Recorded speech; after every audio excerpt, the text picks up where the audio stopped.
I'll formally call the meeting to order. Will you please call the roll? Councilman DeCiccio. Councilwoman Gallego. Here. Councilman Nowakowski. Councilwoman Pastor. Here. Councilwoman Stark. Councilman Valenzuela. Here. Councilman Waring. Here. Mayor Williams. Here. Thank you. Would you like to introduce yourself, please, Ms. Garcia? Thank you. Mi nombre es María Elena García, yo soy intérprete del idioma español. Cualquier persona que necesite interpretación durante esta sesión, si por favor me lo deja saber a mí o al plantel municipal. Gracias. Thank you. I believe that brings us to citizens' comments. First card I have is Joanne Scott Woods, but I know she had an emergency and had to leave. Was somebody speaking for her? Greta, were you speaking for Ms. Woods? Were you speaking for Ms. Woods? Okay.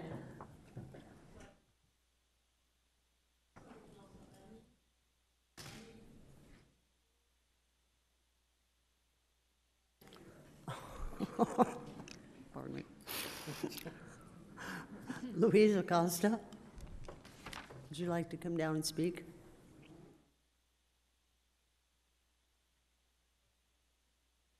Well, your card's second, so you, and then she can keep coming. She's third.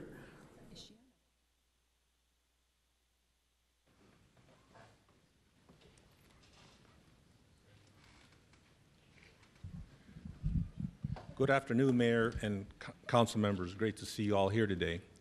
My name is Luis Acosta. I've been a Phoenix resident all my life and a former city employee of 16 years. One thing I wanted to mention, even though it's kind of right now a dead issue, was the light rail. You folks were planning to spend $700 million, and based on what I heard, it's going to go into $1 billion by the time that project is done. But the reason I mention this is that because I had the opportunity to drive through our entire valley when I was a city employee and got to visit many places, the waste of water in our sprinkler systems that is paid for by the taxpayer, where there were leaks everywhere. And because I live on Baseline Road near 28th Street, in January I emailed the city manager about water leaks and landscape that was not being maintained. You folks want to take on many new projects, and yet our roads aren't being repaired, our sidewalks aren't being repaired, and landscape and the irrigation systems are not being repaired. Baseline was horrible. I recall when I moved in the neighborhood in about 2006, Baseline was like the pride of landscape. You folks put a lot of regulations into putting landscape requirements to communities, and sometimes when building the streets, but then you forget to maintain them because of lack of budgets. However, you want to take on new projects, such as spending money on a light rail. Who's going to maintain it? Some people say that's for the future growth of our kids, but our kids are going to have to probably pay 15 to 18% in sales tax to keep maintaining those projects. Please keep in mind some of these considerations when you increase our budgets and you increase tax sales that we all have to pay. But you're not maintaining what we presently have in our infrastructure. Thank you. Greta?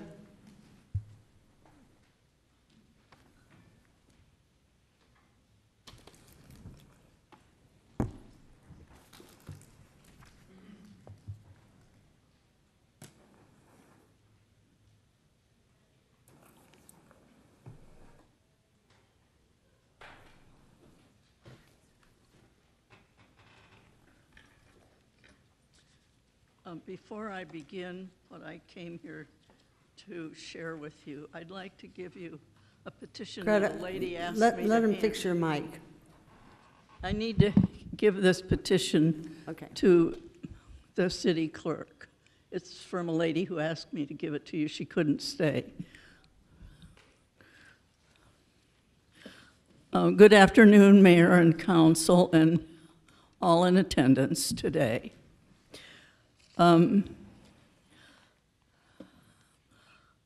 This is a communication to all of you, but especially to Councilman DeCiccio, and congratulations for having the gumption to get here today. As is customary for you, Sal, you attended the June 5th, 2018 formal council meeting by phone in your home. You fulminated by phone loudly and disrespectfully against City Manager Ed Zerker, referenced the South Central proposed light rail line. You did not attend their first community meeting held by community citizens at Alta Vista Center on June 6th, nor the following 2 weeks, the 13th and the 20th. You sent a representative to the first meeting, which I did attend. This is your typical consummate laziness.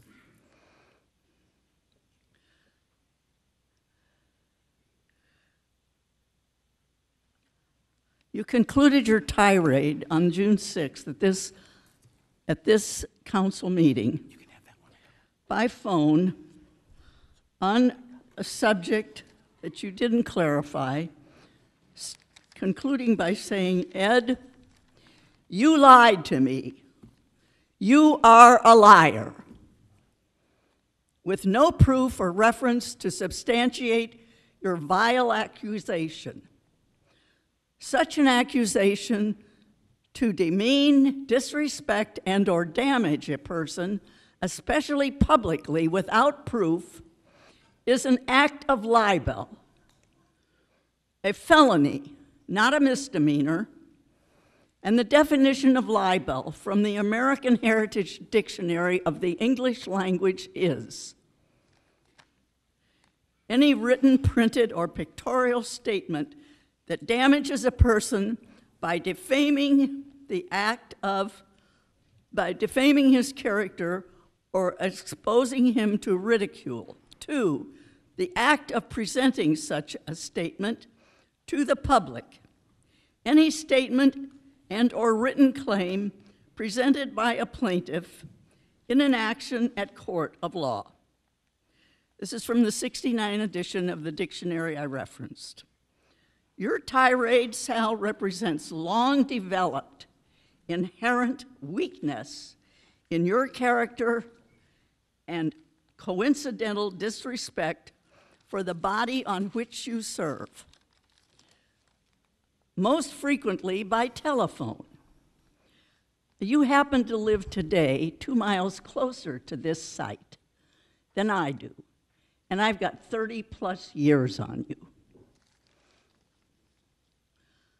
But this lack of attention and attendance at called council meetings is a reflection not just of your laziness, but of your disrespect for this body of law, the City Council of the City of Phoenix.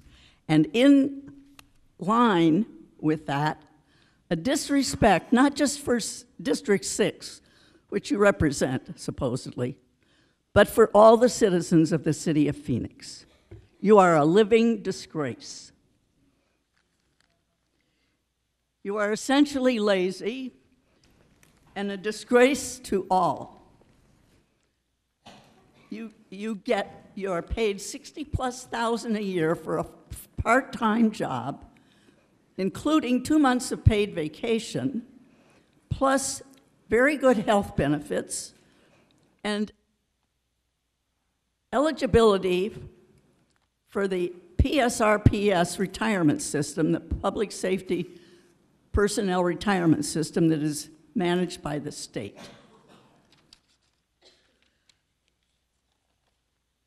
If I had a loan authority, you'd be gone.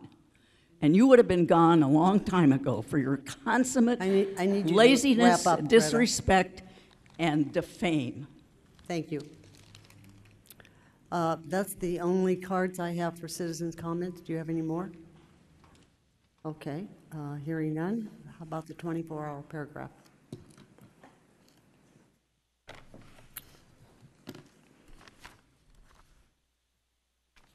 Yeah, please. The titles of the following ordinance and resolution numbers on the agenda were available to the public at least 24 hours prior to this council meeting and therefore may be read by title or agenda item only. Ordinance number G 6474 and G 6479 through 6484, S 44863 through 44899, and resolutions number 21654 through 21658. Thank you. Next item are the minutes of the first meeting on here is the ones I reviewed for April 4th. Believe them to be correct and move their approval. Second. All in favor, please say aye. Aye. Aye. Opposed? Motion carries. Councilman, or Vice Move to Mayor? approve. Second. All in favor, please say aye. Aye. Aye. Motion carries. Councilwoman Stark? Move to approve, May 2nd. Second. Okay. All in favor, please say aye. Aye. Opposed? Aye. Motion carries unanimously. Councilwoman Pastor? Move to approve May 16th, 2018 minutes. Second. We have a motion and a second. All in favor, please say aye. Aye. Aye. Opposed? Motion carries unanimously. Please, that brings us to boards and commissions. Motion to approve mayor's boards and commission nominations. Second. All in favor, please say aye. Aye. Aye. Opposed? Motion carries. You want- Motion to approve city council boards and commission nominations. Second. All in favor, please say aye. Aye. Aye. Motion carries unanimously. I believe we have some people here to be sworn in.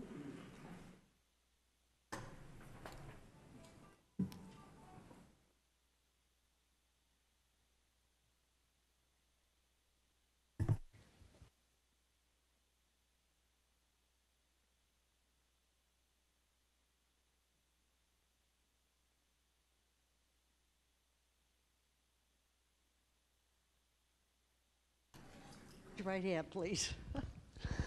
I state your name. Do solemnly swear that I will support the Constitution of the United States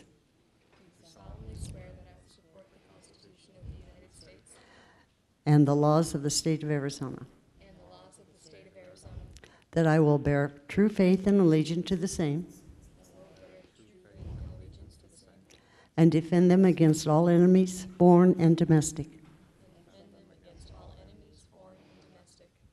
And that I will faithfully and impartially discharge the duties of the office of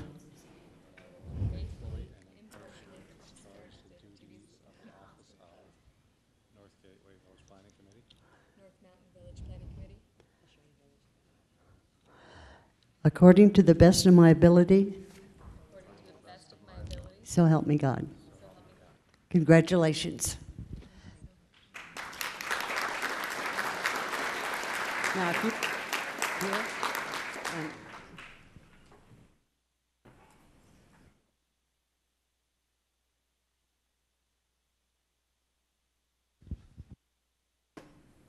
Congratulations.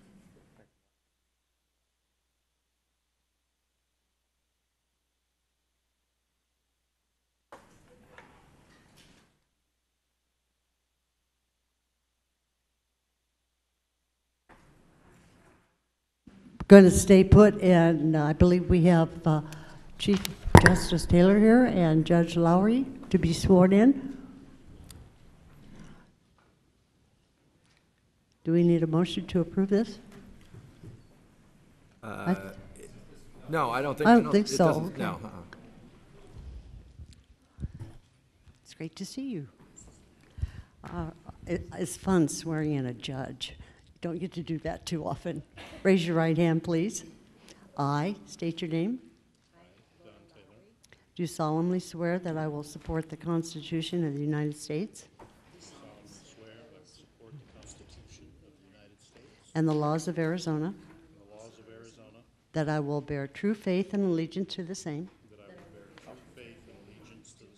And defend them against all enemies, foreign and domestic. And that I will faithfully and impartially discharge the duties of the office of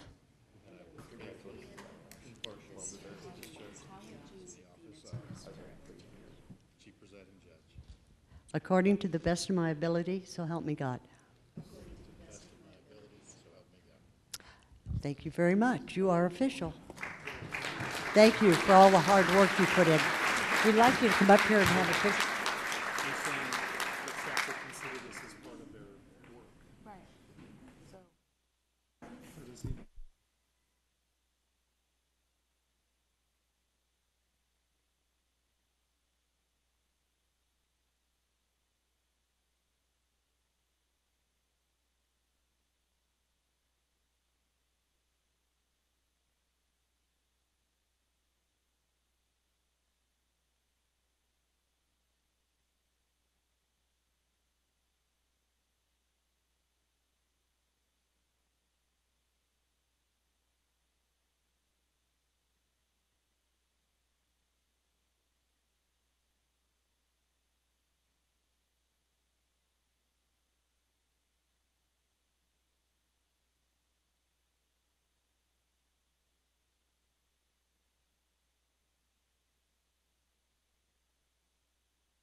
Councilwoman Gale has asked for time to address the council and the audience.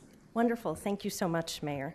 This will be, I expect, my last formal meeting as Councilwoman for District 8, and I wanted to take some time to acknowledge and recognize those who helped me serve my constituents, starting with my colleagues on the council.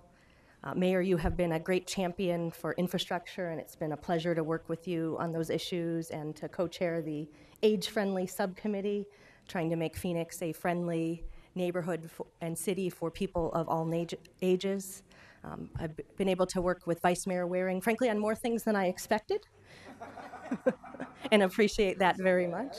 And it's been a delight. And most recently, the voters will have a chance to vote in the next election on whether to allow elected officials who commit sexual harassment to be expelled, and I appreciated your support on that and partnership on that policy.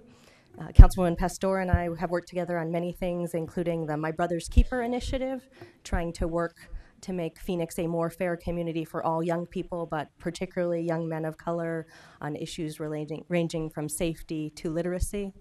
And Councilwoman Pastor and Councilman Valenzuela and I often get maybe not some of the more difficult assignments, sometimes more fun. We were in a music video together, but also took on reviewing the president's executive orders together. And I want to thank Councilman Valenzuela for his leadership. It was not the choicest of assignments, but incredibly important to the safety and security of our city. I've had the pleasure of working with Councilman Nowakowski on many things. We both represent South Phoenix, Levine, and downtown, and helped bring hundreds of new companies and jobs to the community, as well as working on new projects like the South Mountain Technology Corridor, and upcoming in this budget year, one we've been working on my entire time here, the Levine Community Center. Councilwoman Stark and I share many interests and just worked recently on an initiative related to dark money in our elections, so thank you for your advocacy in that area. Councilman DeCiccio and I have served on subcommittees together and have worked on many issues related to the city's land and assets, including most recently trying to protect the taxpayers from lost profits due to flipping. And we've done a lot of work on selling city's vacant land, and I think are about to reach $40 million in sold city land, so money returned to the taxpayers. I've had a great team in District 8. I want to thank Jeff, my chief of staff, Natalia, Willa, Will, and everyone who's been part of our team while I've been here, as well as my parents who have been wonderful supporters. The whole city of Phoenix has really been a family. You've helped me celebrate. I think I was the first city councilwoman to give birth while in office. And also some hugs when I went through some bumps, whether it be a divorce or too many people diagnosed with cancer, too many funerals. So thank you for being there in the hard times as well. Our city employees provide professionalism and a great spirit of service for the public, whether it's delivering safe and reliable drinking water, picking up the trash, keeping our community safe. Our city employees answer the call. As part of the city, we have our most important partner is our city manager, and we could have not made progress on all these fronts without the great leadership from our city manager. Thank you for your honesty and integrity and great service to the city of Phoenix. It has been a pleasure to work with you and your entire team, city manager. So thank you, Mayor, for this point of personal privilege and just for the opportunity to thank my constituents for the honor of serving District 8. I look forward to more work together. Thank you. Thank you. Councilman Valenzuela, did you want to take some time? Mayor, I'm going to go ahead and allow the meeting to continue. I'll be putting a statement out, some information out. This is my last meeting as a District 5 council member, and I'll release some information shortly. Thank you. Very good, thank you. Then we will go on to liquor license applications. Yep, Mayor, a motion to approve items 8 through 29, except item 21, which is being requested by the applicant to be continued to August 29th, 2018, and noting that items 16 through 29 are as revised. Do we have a second? Second. Okay. Comments, discussion? Hearing none, all in favor, please. Oh, they're all in support, right? All in favor, please say aye. Aye. Aye. Motion carries. Brings us to ordinances, resolutions, and new business. Mayor, the omnibus, move the omnibus, which is items 30 through 109, accepting items 30, 33, 47, 49, 50, 52, 59, 67, 68, and 69, 71, 75, 76, 100, and 102 through 107. Items 63, 72, 101, 108, and 109 have been withdrawn, and items 71 and 86 are as corrected. Do I have a second? Second. Okay. Roll call? DeCiccio. Just one quick question. 76, was that, is that also held out? Yes. There it is. Okay, I'm good. Thank you. Yes. Gallego. Yes. Wachowski. Yes. Pastor. Yes. Stark. Yes. Valenzuela. Yes. Waring. Yes. Mayor Williams. Yes. Thank you. Mayor, have a motion to suspend the rules and take items 49, 50, 30, 75, and 76 out of order in this order. Which one? Second. 49 what? 49, 50. 50, 30, 75, and 76. And we have a second, I believe. Second. Roll call? Oh, voice vote? Okay, all in favor, please say aye. Aye. Aye. Opposed? Motion carries. All right, then we will proceed to item 49, which I believe is a public hearing, is it? I'll open the public hearing. Do we have any cards? We do not. Is there anyone in the audience that wishes to address us on item 49? Seeing none, close the meeting. Okay, now it brings us to item 50.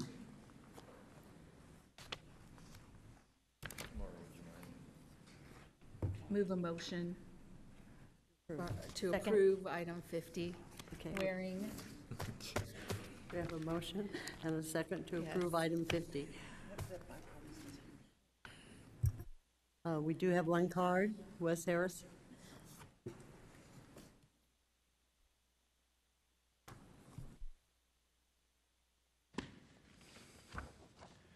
Madam Mayor, members of the council, my name is Wes Harris. I reside in Moon Valley.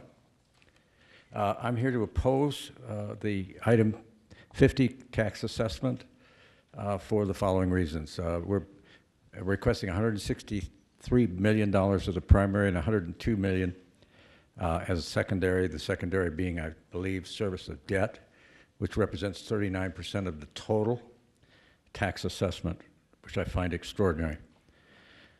You will spend $225 million on South Central Light Rail without approving the fund, but leave it to a private 501c3 corporation, Valley Metro. How does that figure? But wait, the extension costs more than $800 million. That's 3 times this tax assessment. And you think that's okay?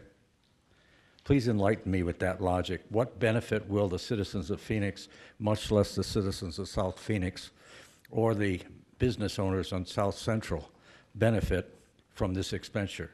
It is the only retail strip in the entire South Phoenix area, and it will be destroyed by the extension of the light rail. This disturbs me. I would hope it would disturb you a little bit. A boondoggle that benefits only special interests that will cost over 3 times the entire tax assessment for a year is really mind-boggling. In the budget you approved last session, there's a provision for $303,736,360 for transit and streets. How much, if any, of this is for light rail?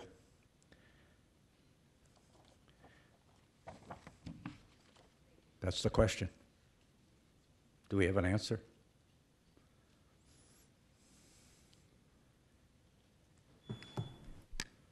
Staff, did you have a response? Mayor, members of council, I don't have that number off the top of my head. Okay. I'd have to research that.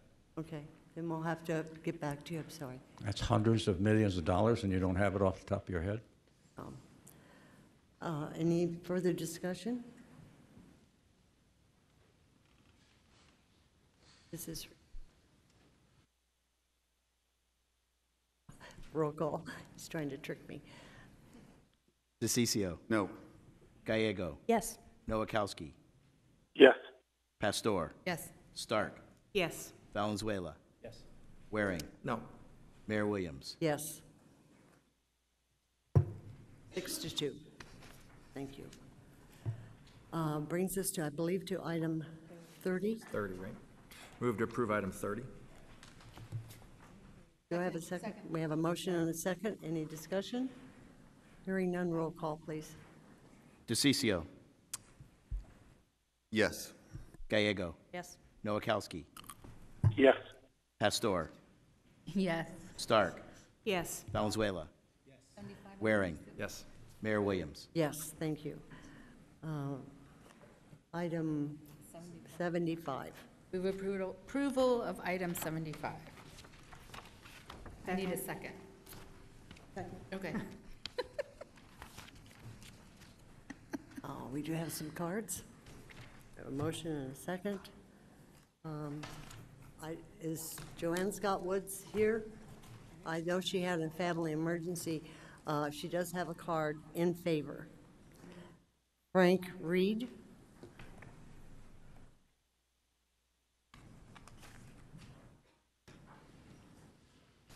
Good afternoon.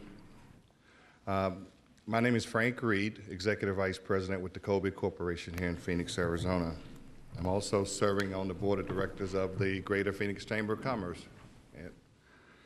I wanted to share a few words about the study that the police department is asking that we participate in, because I had the opportunity several weeks ago to attend an officer shooting session at the police department with the senior level leadership team as a citizen, and we had the chance to review several officer-related shootings and had a chance to have open dialogue and discussions about it, talk about what we saw, what we thought, what could be done differently. And in the process, it was very eye-opening for me. It also gave me a great appreciation for the work that they do. But more importantly, I left with a sense of trust and a sense that the more, my job has been in HR. I've been an HR executive for the last 35 years of my life, and I've spent the bulk of my time trying to figure out how do you develop trust between employees and employers. And for me, the secret sauce has always been being transparent. And I think that's a very important key, and this study And that process that Chief Williams and the team put in place, I think goes a long ways to help us to better understand all of our role in law enforcement and in the role that we play in the community to make sure that that is a healthy and productive relationship. So I strongly encourage and support this initiative and hope that you guys agree. Thank you. Dr. Hart?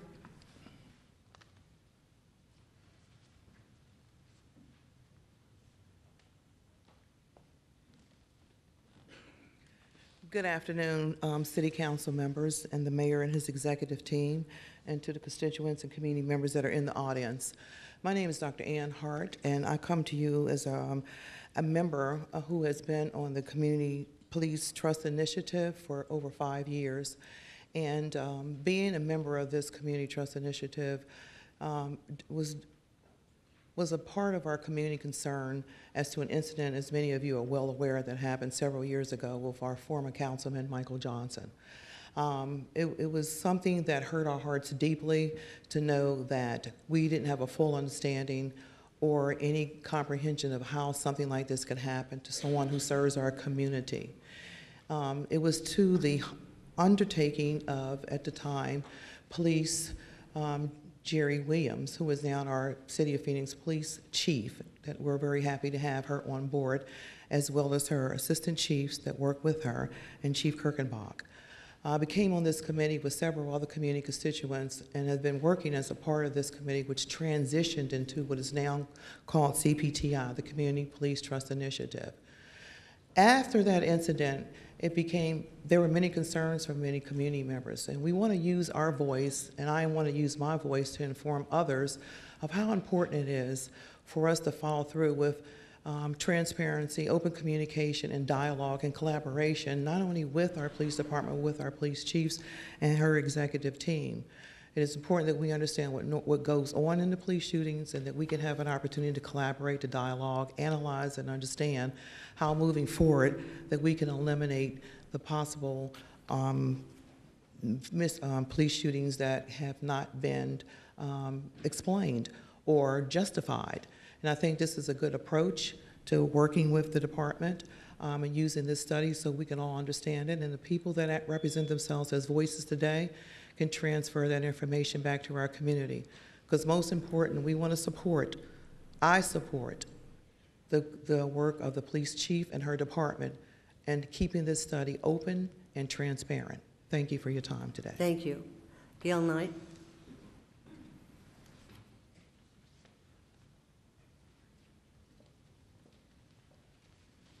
Good afternoon, Mayor, members of City Council, and residents of the City of Phoenix. Certainly, Dr. Hart, it has been over 5 years.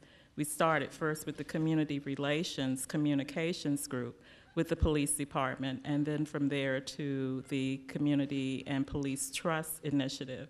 It is very important that our council support this measure, that support us continuing to have open dialogue and transparency, not only on what occurs with police and the residents, but also what goes on with our police. We can't be biased on this. We need to show that we have balance in our thinking and our thoughts and our caring, and that we want to know why are police officers also being attacked when they approach a situation. What can be done to improve upon that? What are the hidden factors that we may not be aware of that is creating that? So I encourage you and I urge you to support item number 75 on your agenda today. Thank you. Thank you very much. Sean Severin.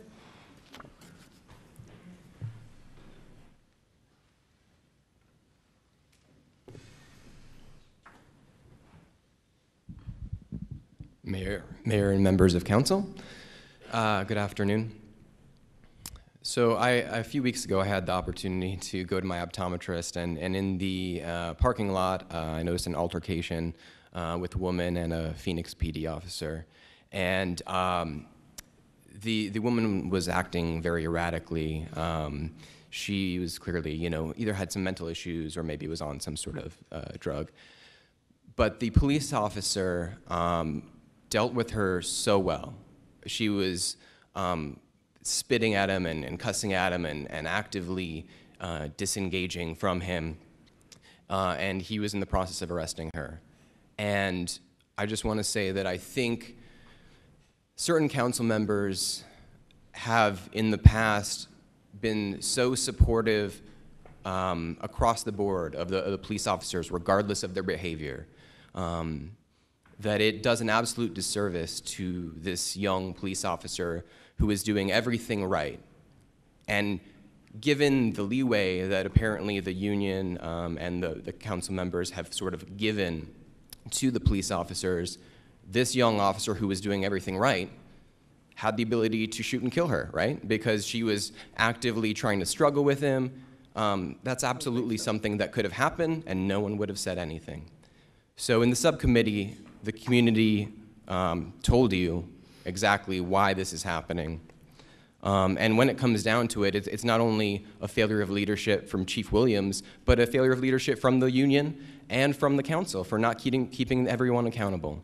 So going forward, I know a couple of you are running for mayor. I hope that you will start listening to the community. This, police study, the community wants to see actions, right? We don't want you just to say, we're going to do a study, however long this study takes, it's eventually going to come up with some reason why, right? I'm sure there are a ton of variables. Thank you. But at the end of the day, someone has to take responsibility, and we need to not allowing Chief Williams to skirt that responsibility. Thank you. Thank you. Jeremy, I'm not sure how to pronounce the last name, H-E-L. Helfka? Sorry, Jeremy. And he lives in my district. Yes. Good afternoon, Mayor. Thank you. Helfgott is a mouthful. Jeremy Helfgott, a resident proudly of District 1, as well as a member of the Human Relations Commission of the city, and having served as a member of the Community and Police Trust Initiative Task Force. I want to begin by apologizing. I'm a little more casual than I would normally be coming before you, but I am here having cut short a slightly out-of-town staycation with my wife, which I hope will underline how important I feel these issues to be, both this item and the next one to be heard. This study that has been proposed, I think, is vital in the place that we are in. As has been talked about significantly, we know we're at a high pace, a high rate of officer-involved shootings. I can tell you that having been involved in incident review on some of these matters, some of them are unquestionable. There were immediate threats. They were threats to life. In other circumstances, it's not as abundantly clear. But at the end of the day, what this comes down to is a matter of perception. The trust between our public and our public safety officers is of vital importance both to the public's safety and to officer safety. A public that is suspicious, that is distrustful, that is alarmed and living in fear is a public that is more likely to react violently and defensively and in opposition. And that is not healthy for addressing this issue, which is quickly becoming one of national concern. We're starting to get some national light shined on this, and it is not a good reflection upon our city. I think, though, in order to address these issues, we have to begin with understanding the why before we can approach the what. What I am not in favor of is another study that gets done and shelved. There needs to be action and following up to this, but we've got to begin here, and so I would encourage you each to please vote yea today on this measure, and I'm happy to take any questions if there are any. Thank you. Don't believe anyone has any questions. Thank you. Thank you very much. Does anyone on the council have questions or comments? Vice Mayor? Thank you, Chief. I appreciate it. This is an out-of-town group that's doing the study. Yes, sir. Madam Mayor, members of council, yes, this is an outside entity. It's a police foundation. They have data points that are national, and they're able to compare us to other national and big cities across the country. So I assume, Mayor, Chief, they're not going to come here and spend tons of time with our officers, because for $149,000, you'll burn through that pretty quick if you're sending people from out of town and having them stay and so forth. So they're certainly not going to be on site for 6 months. So it's going to be more of a study of, like you said, data. So, Madam Mayor, members of council, I would disagree with you a little bit. So the issue with having the foundation come in is that they don't have to come in with an open slate. They already have a blueprint because they've done other studies across the country to include the Charlottesville study. So they won't be here 24/7, 365, Vice Mayor, you're correct about that. But they are going to spend time with our community members, our training staff, our officers, our union members, and our community members in order to get a better understanding of what's going on with our shootings and to take 10 years worth of information to gather the data necessary to point us in the right direction. Mayor, a few weeks ago, I talked to the chief after one of these meetings. Obviously, we'd had people come and tell the council, not just here, but not with you, but with some of the other officers at budget meetings and so forth. People had said, I don't want police at my business, which just as an aside to that, I guess I wonder how far you get as a business if you posted in the front door, if somebody accosts you at our business, we're not going to call the police, we're going to ban the police from coming to our facility and so forth. I don't know how long you'd be in business doing business that way, but people came and said it, so I assume that they meant it. It seemed like they'd at least thought about it, even if I didn't believe they'd necessarily thought it all the way through. But, you know, we'd heard that, and in reaction to that, I think at that point there had been 21 of these incidences in this calendar year at that point.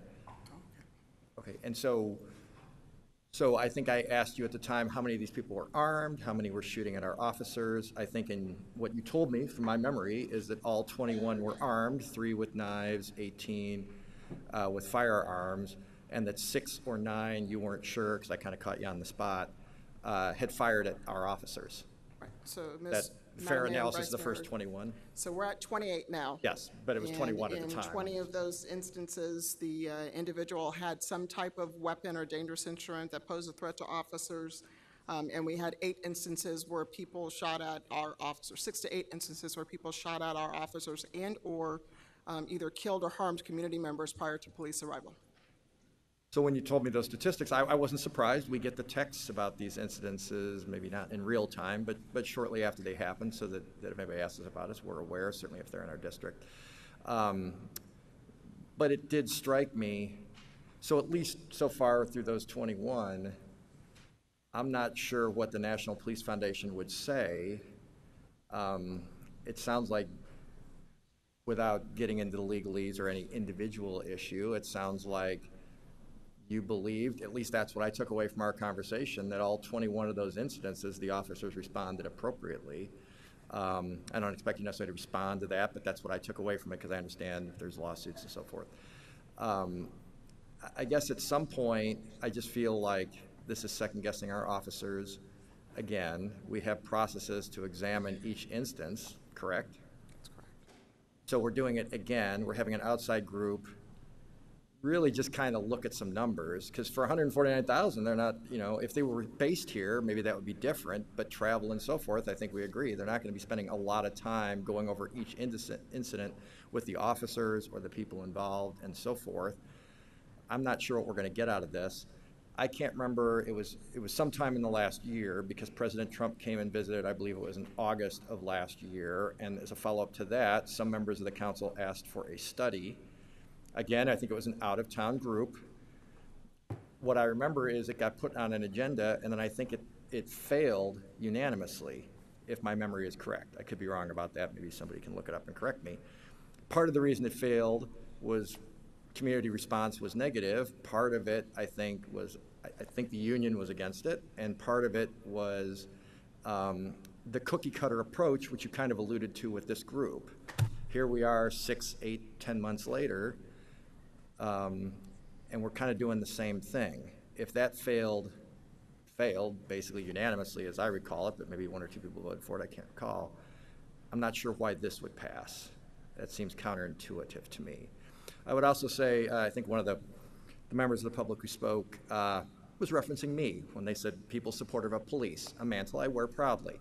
I'm not saying in every instance. I understand sometimes officers do things that are illegal, sometimes officers do something that is wrong. But by and large, unless proven otherwise, I'm assuming they're trying to do the best they can and a real tough job under tough circumstances. So no, I don't support them in every single instances. We've had, since I've been on the council, quite a few who clearly broke the law and are no longer police officers in Phoenix and probably a lot of cases anywhere else. But I do, and this is a little bit of a bugaboo of mine, I don't expect them to be perfect. I don't think that's fair. And so I assume that they are well-intentioned and so forth, and I guess I'm putting myself in what I feel, and this is, you know, overstating or probably wrong on my part, but I'm trying to put myself in their position and how I would feel if I saw the department asking for this particular study with all the other scrutiny that they get already. And I guess I'd wonder why it was necessary and what we hope to gain. And after speaking with you, both you chiefs, about it last week and having had some time to reflect, I guess I can't come up with a reason why I think this was a good idea. So I am going to vote no. I do appreciate, I'm sure it's well-intentioned on your part, and I understand committee members are in favor of it, and I can't suppose to put myself in other people's shoes so completely. I think I understand what's trying to be accomplished. I just doubt that it will. It's $149,000, which is a fair amount of money. It's enough to put one more officer on the street, and I don't think it's going to achieve what we hope to achieve. Thank you, Mayor. Thank you. Councilman? Thank you, Mayor. And I probably fit into the same category as Jim Waring. Sean, you're smiling, it's true. I have a pro-police officer bent up here on the council. If you look at our police department, and I think that this does send a wrong message, I understand the politics of it. I understand why members want to do this and feel like they feel it necessary to do this type of thing. I just am a little bit more direct about that, is that I don't think that if you look at what's happening to our police officers, they're overworked, they're understaffed, they're constantly under attack. And if you look at where this really started, if you look at the shootings that have occurred, and I'm of the belief of this, is this anti-police rhetoric that's been occurring in our society has made it okay to attack the police officers. When people get stopped, they think it's okay to approach the officer in a threatening way. Of course, they're going to get shot at that point. It does happen that way. If you want to look at the place of lay the blame down on the individuals, it's the individuals that have been part of our community that have been under constant attack, constantly attacking our police officers. That's where this has started. And to spend any money, I think, sends a really bad message to our police officers. I just think it's just, you know, you can call this a study or you can call it an investigation into their actions, but at the end of the day, it's the individuals in the community, a small group of individuals that have made this a type of an attack on our police officers as standard, that it's okay to do that. And in turn, that has enabled individuals in the public to think that they can. Well, you know, they're police officers. Their job, you don't touch their guns, you don't pull out a gun on them, you don't pull out a knife, you don't do those things. And what's happened in our society today is that people are being told that that is okay, whether it's the anti-police rhetoric or just the complete disobedience of the law. And I want to be really blunt on this too. I am a supporter of civil disobedience, believe it or not. I think it's good, but civil disobedience ends at my nose, at someone else's property. That's where it all ends. You cannot go in and start attacking individuals. You cannot go in and destroy property. You cannot do those things without suffering some level of consequence. We are all taught this by our parents. Our moms and dads have taught us this is personal responsibility. So I'm going to be voting no on this. I think it sends a really bad message to the police department. Like I said, I understand the politics of it, but at the end of the day, it's still taxpayers' monies that should not be spent on something like this. Thank you, Mayor. Thank you. Councilwoman Pastor, and then I'll... Go ahead. I'm just Oh. Thank you. I am going to be supporting the chief's recommendation. I think it makes a lot of sense. We heard a lot of feedback about this item from the community, including focused on the consultant that you selected. This is a consultant that did work in Charlottesville, and I was really impressed with the work that they did. They provided recommendations that included more resources for the police department. So I think that's something that our officers can really benefit from. In some of those recommendations, they were very substantive about how the command was structured, but also very specific about how much space was available for opposing groups or where was the media vis-a-vis the law enforcement. These were substantive recommendations that will help the community of Charlottesville become safer. And I think that's what an outside review can really do. Just take a look at it, see if there are things we could be doing better. These are life and death situations, and spending less than $150,000 to see if we can make our officers and our community members safer seems like a great deal to me. If we can increase trust in our community, our officers will be safer, and our residents will feel more comfortable. I really think that this is a very promising partnership that could give us substantive recommendations that we can act on, so I look forward to supporting it. Councilwoman, and then I'll come back to you. Thank you. I will be supporting this as well. I do not think the study is an indictment on anything that the police are doing. They're not doing anything wrong. I had a chance to sit down with the chief, and she was very, very emotional about it. She cares about her officers. The study will enable her to get data to help our officers and our community. And I really appreciate that. I think it's great understanding. I know you care about them. I think it's worth doing the study. I think we need to do it for our officers and for our community. Thank you. Councilman Valenzuela. Thank you, Mayor. I'm supportive. This has become a very political issue, and we have to do the best we can to extract the politics out of this issue. It's not a cut and dry issue. Far too many people in our community, and we hear it here in council meetings. It's not a good thing when immediately someone feels one way or the other, depending on whose fault it is, whose behavior was inappropriate, without reading any data, without being there, without any information.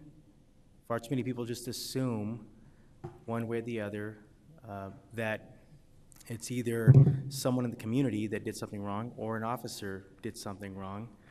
And that's what happens when you put ideology in an issue like this.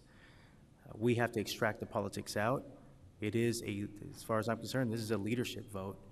And I commend our police chief, who I'm sure is under pressure from a lot of people in our community, one way or the other. She's been asked to help fix this issue in our community.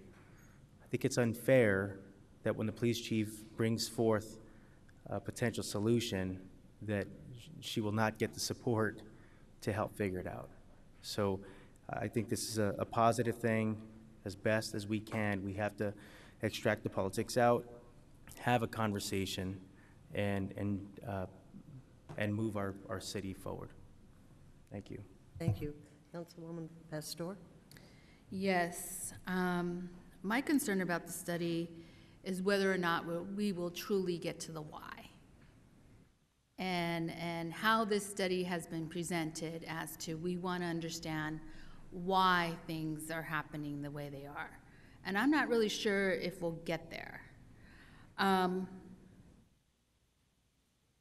a true understanding of what is really happening in the community. I just want to know how we're going to get that truly understanding, because this study is supposed to tell us why. I'm not sure if it's going to tell us why. I'm not sure it's going to say how do we get there. And so those are the struggles that I have with the study. The other piece is I don't think really anybody's anti-cop, anti-this, anti-that. In all reality, officers are our community and are part of our community. And in a true understanding of what's really, really going on in neighborhoods, they represent our community. So in the sense, I feel we're all responsible. We're all responsible for this to solve this difficult, complex problem that we're in, and have a true be responsible and understanding. And then how do then we shift, or what resources are needed within our community? I think the answer, you will find the answer, and you'll find the answer of a lot of it's going to be a behavioral health issue, it's going to be a mental health issue, addiction to something. I don't know, but I think that's where we're going to find out in this process the why. But we have both sides. And there's two sides to the story, and there's always a third side to the story.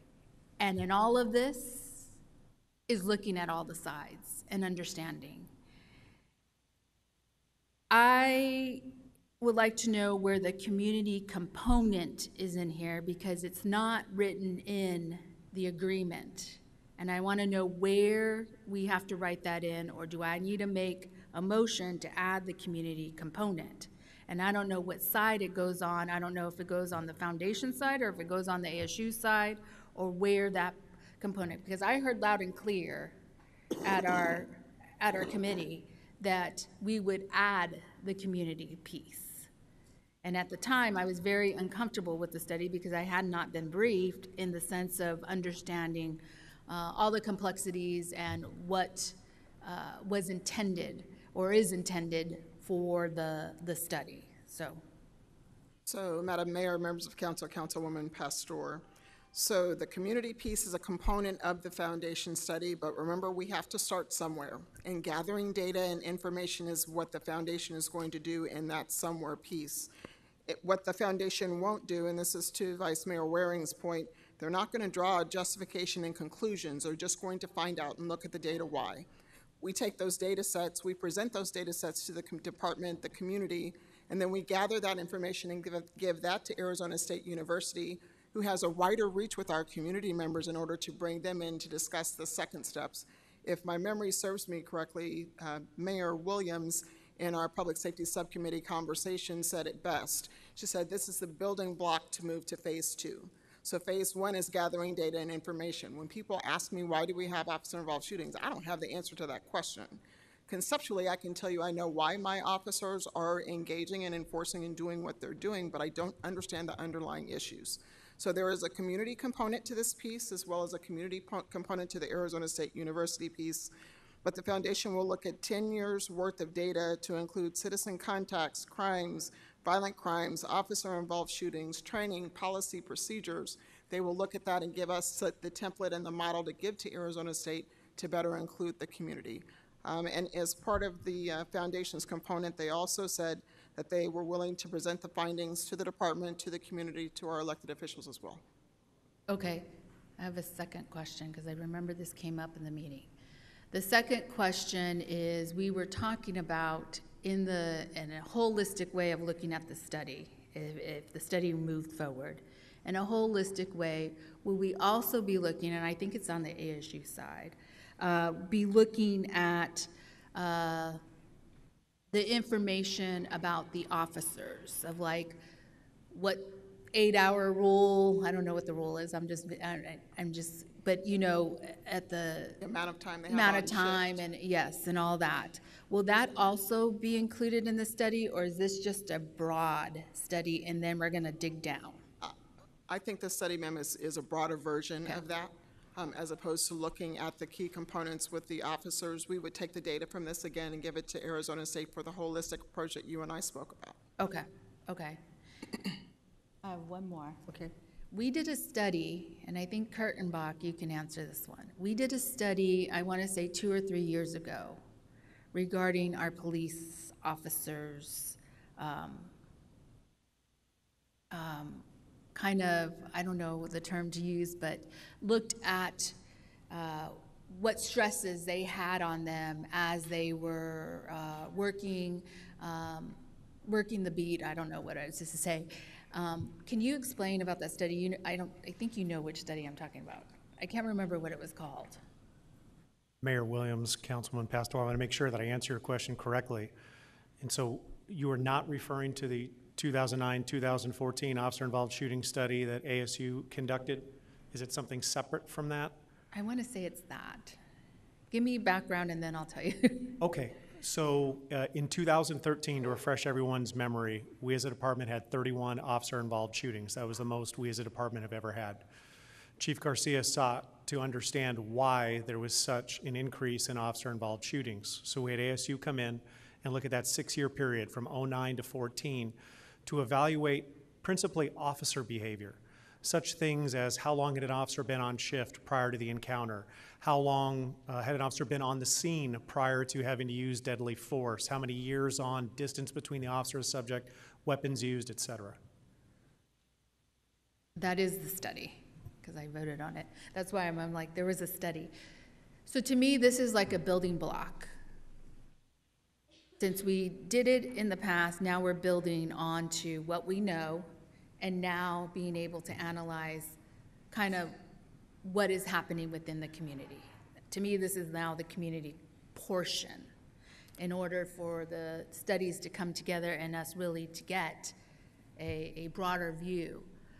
One of my concerns, or I guess it's not a concern, one of the dynamics that I'm seeing nationally, and I think this is more the Southwest states, is that nationally, we're seeing more, and I'm seeing more videos of really, and I will just call it out, a black-white type of dynamic happening.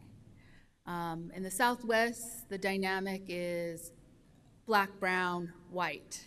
And so I'm curious if when they're looking at the data and they're looking at this, if they're also looking at similar states that have the same proportion or same dynamics that we have, because it's not just a black, white, brown dynamics that we have, and it's unique to us. I would say Texas probably has it, California, but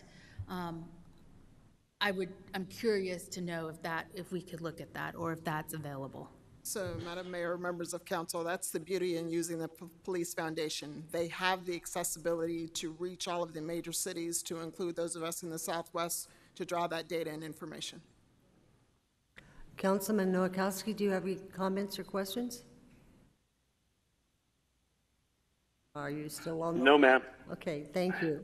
I just want to say, Chief, I fully support this study. As we talked about in subcommittee, as you continue to improve our police department and our community and make it safer, I think this is a key to finding solutions, to asking the right questions, identifying markers perhaps that we haven't noticed before. We have an outstanding police force. I have tremendous faith in their ability and their judgment. But we have a unique world right now. And we have a temperament. It's okay to attack police officers, to argue with authority. And I hope that this identifies some mechanisms that we can get out to the community, as well as teach our officers on how to have better relationships and to stop this. I mean, I had a long talk with my grandkids. If the police says, put your hands on the steering wheel, that's what you do.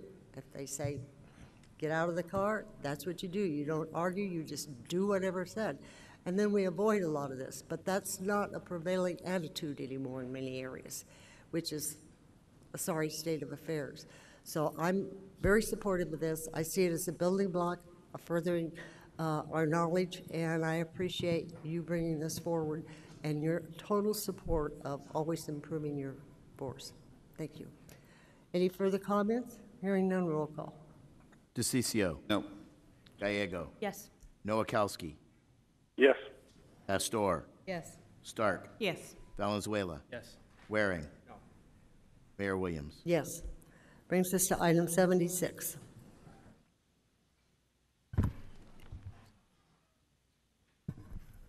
Oh, I'm sorry. I'm taking on these duties right now. I move item 76. Second. And we have a motion and a second. We do have some cards. Frank Reed. Because my background hadn't changed since I last came up. I've spent the better part of 35 years of my life in HR, as I said earlier, and working in diversity and inclusion. And one of the things I found out as a senior executive in HR is that every time we tried to deal with an issue in the corporate environment, we often failed, no matter how many consultants we used or how great we thought the things we wanted to do were. And the reason we failed is because we failed to diagnose what the problem was. And it's almost like going to the doctor's office and having them write a prescription before you even tell them what's wrong with you. And the only way you're going to really get healed and to get fixed is to really sit down and take a hard look at what we do, who you are, and the fact that all of us have unconscious and implicit biases. If you're born and you live and you're socialized, you have biases. And the first key to trying to deal with those in a constructive way is self-awareness. And I think this program with the consultant will allow us to get to the bottom line of finding out how each one of us think about ourselves and how we think about others. So I strongly recommend that we move forward with this recommendation. Thank you. Dr. Hart, which will be followed by Jeremy.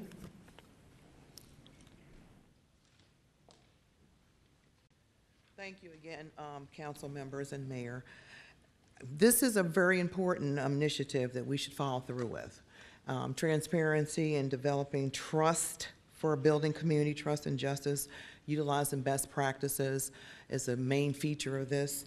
And I would like to see this be on the agenda and to move forward so that we can eliminate the lack of transparency that can be developed between interactions with our public, which shapes our public and community's views on the whole process.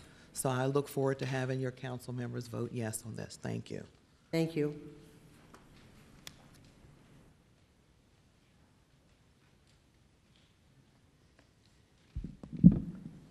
Thank you again, Mayor Williams, members of the council. I'm glad you didn't have to attempt my last name a second time, Mayor. Nobody should have to do that twice in one day. Back here again, though, on a very serious note. I mentioned previously I was proud to serve on the Community and Police Trust Initiative Task Force for the city, from which the recommendation for this training arose.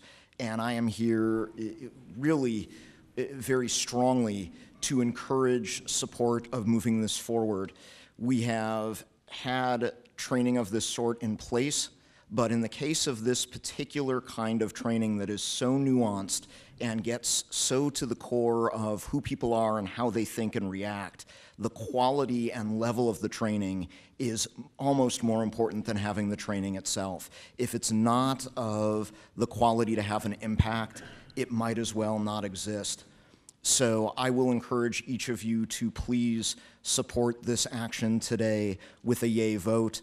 I put my trust, I don't have interaction directly with the consultant being brought in on this, but I believe that Executive Assistant Chief Kurtenbach led the effort to recruit this particular resource, and I trust in his judgment that this will get to the heart of the matter here, which again is that delicate place where decisions are made in split-second reactions.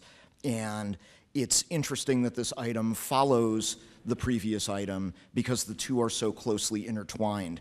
Even as we continue to examine the why, this at least starts to get to the what, which is where the rubber meets the road.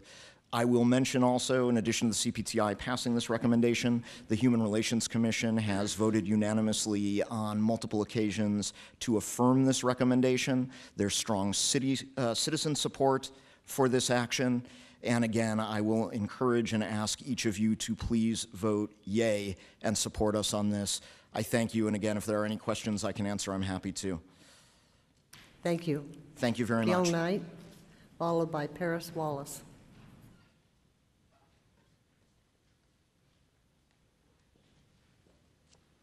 Good afternoon, Mayor, members of City Council, and residents of City of Phoenix. Certainly, this particular item was on and off and on and off. So can we get it on and get it moving forward? I'm asking, please, that we do this. As a governing board member of a school district, I tell you, these issues are not just within our police department and our residents. It is just in our community, period. We have been talking about how we can train teachers, students, parents, community to decrease bias, to become more culturally sensitive and competent. We're doing mindfulness training to our kids. We're working throughout to make sure that we have a harmonious community. So this isn't just stating that we feel that this needs to happen to our police department. It needs to happen overall. Jeremy and Dr. Hart and I have served on 2 different committees of the city to move forward on these issues of police-community relations, police-community trust. And it now needs to be about trust overall as residents of the city of Phoenix wanting to eliminate bias, wanting to eliminate competency as it relates to being concerned about someone's culture, someone's religion, where they live, the economic situation. Let's be the city again, the all-American city that is about change. And I ask all of you to vote yes. All of you, please, to vote yes on this item. Thank you. Thank you. Paris, Wallace? Okay, so we have all agreed that PPD is super violent, that they're killing us at a really crazy rate. You guys are actually reporting 5 less deaths that actually have happened. So I first want to encourage that you update the website because 5 more people have been murdered in the last month. I also would like to say, since we all agree that PPD is super violent and killing us at a daily rate right now, that this also looks into their background. Because I don't want to know what the weather was like. I don't want to know what the conditions of the wind was when the bullet hit the person in the back. I want to know the mindset of the police officer. Because bottom line, they're the ones that are shooting us. Bottom line, I want to know the last time they had a mental health check. I want to know the last time that they had hand-to-hand combat training, right? Because you guys are going to spend a bunch of money, which y'all miraculously keep finding all of this money for things, right? But none of it's for us. All of it's to cover their asses, right? So what I'm looking for right now is for y'all to also investigate them. Because I know that when I'm out on the street, I'm not the one that's like contemplating how I'm gonna walk just right so I don't have to make a misstep and get shot or tased to death. Because that happened too. Y'all tasing folks to death out there, right? As a black woman, I don't wanna have to walk down the street and remind myself to walk with my shoulders right and my head back and my hands out so I don't get shot by you. So, if you are gonna say yes to this, also make sure you include a safety net for our community members, a safety net for people like me. Because we show up to all your hearings, we engage in the way that you want us to, and you ignore us constantly. Looking at your agenda, you've ignored everything. Everything. You've discounted us. We've come, we've shown up, we spoke, we took our 2 minutes, we did everything you asked for. But no, now you're still gonna turn your backs on us because we're not worth it to you. They're worth it to you. You guys finding money for people like me, and it's not worth it? No, thank you. You've been ignoring us. All I'm saying right now is if you don't come back and like support us, the community, I know it doesn't matter to you. You're done. You're done. I get it. Thank you. Your time's up. Yes, it is. Your time is up. You're out of order. Sit down, please. Sit down, please. Ms. Hernandez? And I'm sorry, what's her first name? Beatty. Beatty?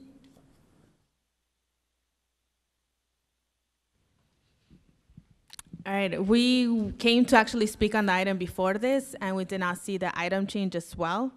And the time change on this meeting, which again goes back to how inaccessible the city is to community members, how inaccessible your processes are to community members, how inaccessible all of this is for community members to participate.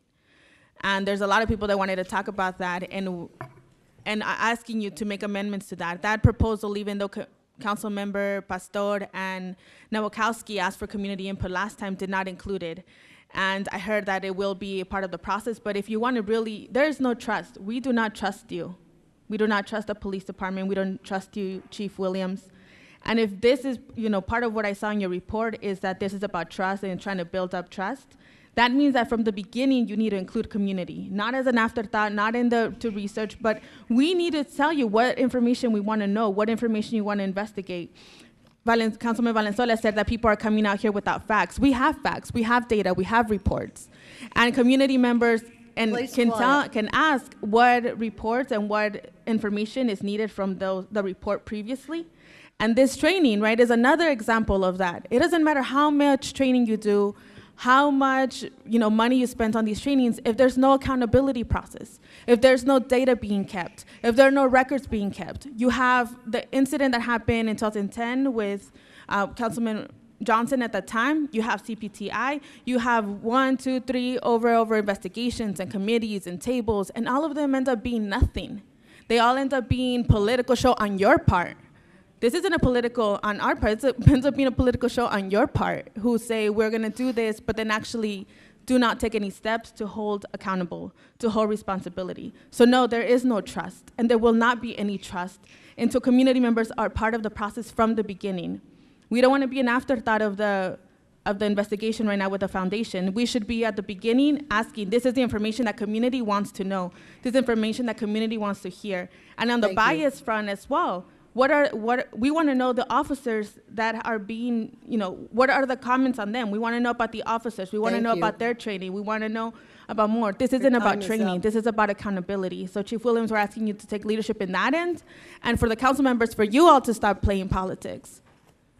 These trainings are nothing. They're bull. Thank you. Alondra Sanchez is up next. Please show some respect if you want to stay in the chambers. She just donated some time. I know. To you. Thank you. So you may continue. Thank you, Alondra. And so that's what I want to know. So I have questions, and we constantly come and ask questions of you all, and you don't answer. So I want to know, how is community part of this? The last time there was training, community wasn't allowed to be part of those trainings. How is that transparent? How is that building trust? If you're going to be spending our money, you're now right now talking about $450,000, 150 for this year and then 2 more years. Plus the report previously, you're talking about $600,000 now that were suddenly found in this process. And then you're saying that community members can participate, can watch, can see the curriculum, right? I don't know who goes and purchases something for $150 or even $10 without seeing what they're buying. And yet here we are as community members giving you our money, and we're expected to just put up that money and give y'all that money without ever seeing what that product is, without ever seeing what that training is, what the curriculum is, without being able to participate in those trainings, to be part of them and see how y'all are being trained. Because from what I remember, the last time there was this type of training, you all, straight out of the training within a month and after that, the shootings increased. And since your last trainings, the shootings have increased. The report right now that says May 29, 23 shootings, we are now at July 5th, we're at 28 shootings. And y'all need to be aware about that, because it's happening in District 5, in District 4, in District 8, in District 7. Y'all need to bear with that's happening, and in Delta's district as well, which, seeing how you don't want to look at accountability, this makes sense, right? We don't want to talk about responsibility. We don't want to talk about accountability. This report, all I have heard about it, and all I have heard about this bias training, is y'all are trying to figure out how community members can act better, what we need to do to not be shot, to not be killed. And yet the accountability measures are constantly not put in place. Thank you. So I want to know, and that is a question I want an answer to today. What is the community process in this? When are we going to see the training? Who chose these two foundations, these two entities to do this work? I want to know that before y'all are voting for things that, without doing your homework. Don't go around and purchase something for $150,000 without ever seeing it, with no community support. Kate to Tanya.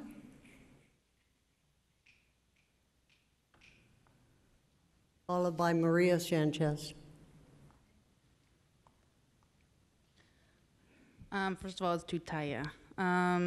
So I'm here In solidarity with the other members of my team, there's a lot of frustration and anger over how some of the things have gone down in this chamber the past couple of months. Point blank, when the police are worried about their reputation and are worried about getting bad PR, they pass reformist policies like this saying, oh, wow, we're so surprised. We're so surprised that shootings have increased in the Valley. So we need to spend $150,000 of public money for a research committee that is going to be done by ASU, a respected institution. I love ASU, but it is not made of, nor does it keep the interests of people who are directly impacted by the violence that this police force enacts. And I'm very, very worried. I'm very worried about when they sit down and they see a set of statistics in front of their eyes, what their own personal biases, what their own experiences are going to tell them about how to interpret that data. You need people like us. You need people who work with people who are directly impacted at that table. And the fact that this council has from day one looked at us and talked to us as if we're so ignorant of the process of how money gets spent, of how much money there is to be spent, that this is even a problem. And then here in the 11th hour, you come out and you say, hey, we have a real problem and we really care. And what we're going to do is we're going to set a research committee to go look at it. And what we're going to do is we're going to spend first of all, a crazy amount of money. Like, I don't know this rate that you're willing to spend on people to do basic ass training for your police officers, but you're willing, it's clear to me that you have the money, that you're willing to spend things that you all agree upon is important. The problem is that you don't actually respect or take into account the lived experiences of people who deal with this and then bring this to your doorsteps. So when you're looking at putting together this committee, I think you need to really consider inviting us. I mean, we're begging you to please let us sit there because, to be honest, you need our opinion. You could use our opinion. The National Police Foundation, which is the other organization aside from ASU that you have running this, their whole point of existence is, and I quote on their website, to advance policing. Their whole point is to make policing smarter and faster and better at what it does. And this is the person who you're hoping is going.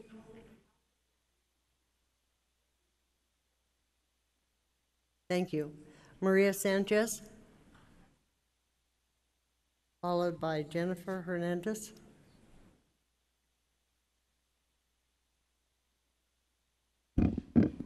First of all, I just want to say that it's sad that we had to rush over here because we didn't know about this time change. I like how you're going to go on vacation pretty soon.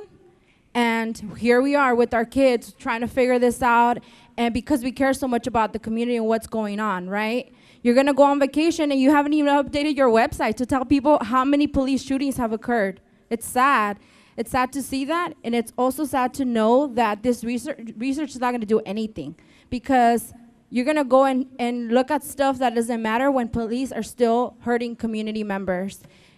And I don't know where you keep getting all this money when we asked you just for whatever money to fund us, just to have a compensation fund, and that money has not come. We've been coming to all these meetings, we've been speaking, we've been telling all of you what we care about, and you still don't give us that, right? My son's scared from the police, and you're up there saying that we just do the right thing. Put your hands up to us. Just do whatever they tell you to do. That's not enough for them. It's that still doesn't mean anything.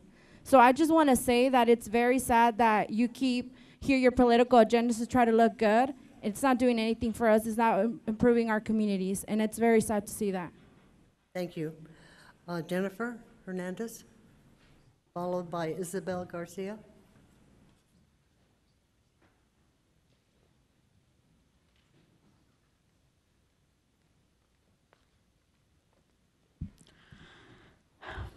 Your last report was updated in May when there was only 23 officer-involved shootings. We barely got into July and we're already at 28, with more to come. We've been telling you this is a problem, but I guess it doesn't become true until it comes out of one of your mouth. Which, fortunately for y'all, this becomes about a report that will justify your PD killings, a report that will approximately cost $600,000. $600,000 that no one could find when we asked for a trauma fund. So thank you, but no thank you, Jerry Williams, because this study isn't going to hold your police accountable for the 15 murders your police caused. So what are you going to do, Jerry Williams? Let your cops keep killing us, or are you going to stand up for the people who look just like me and you? Actually, I don't think it'd be a problem if there wasn't a weapon in a hand. Isabel Garcia?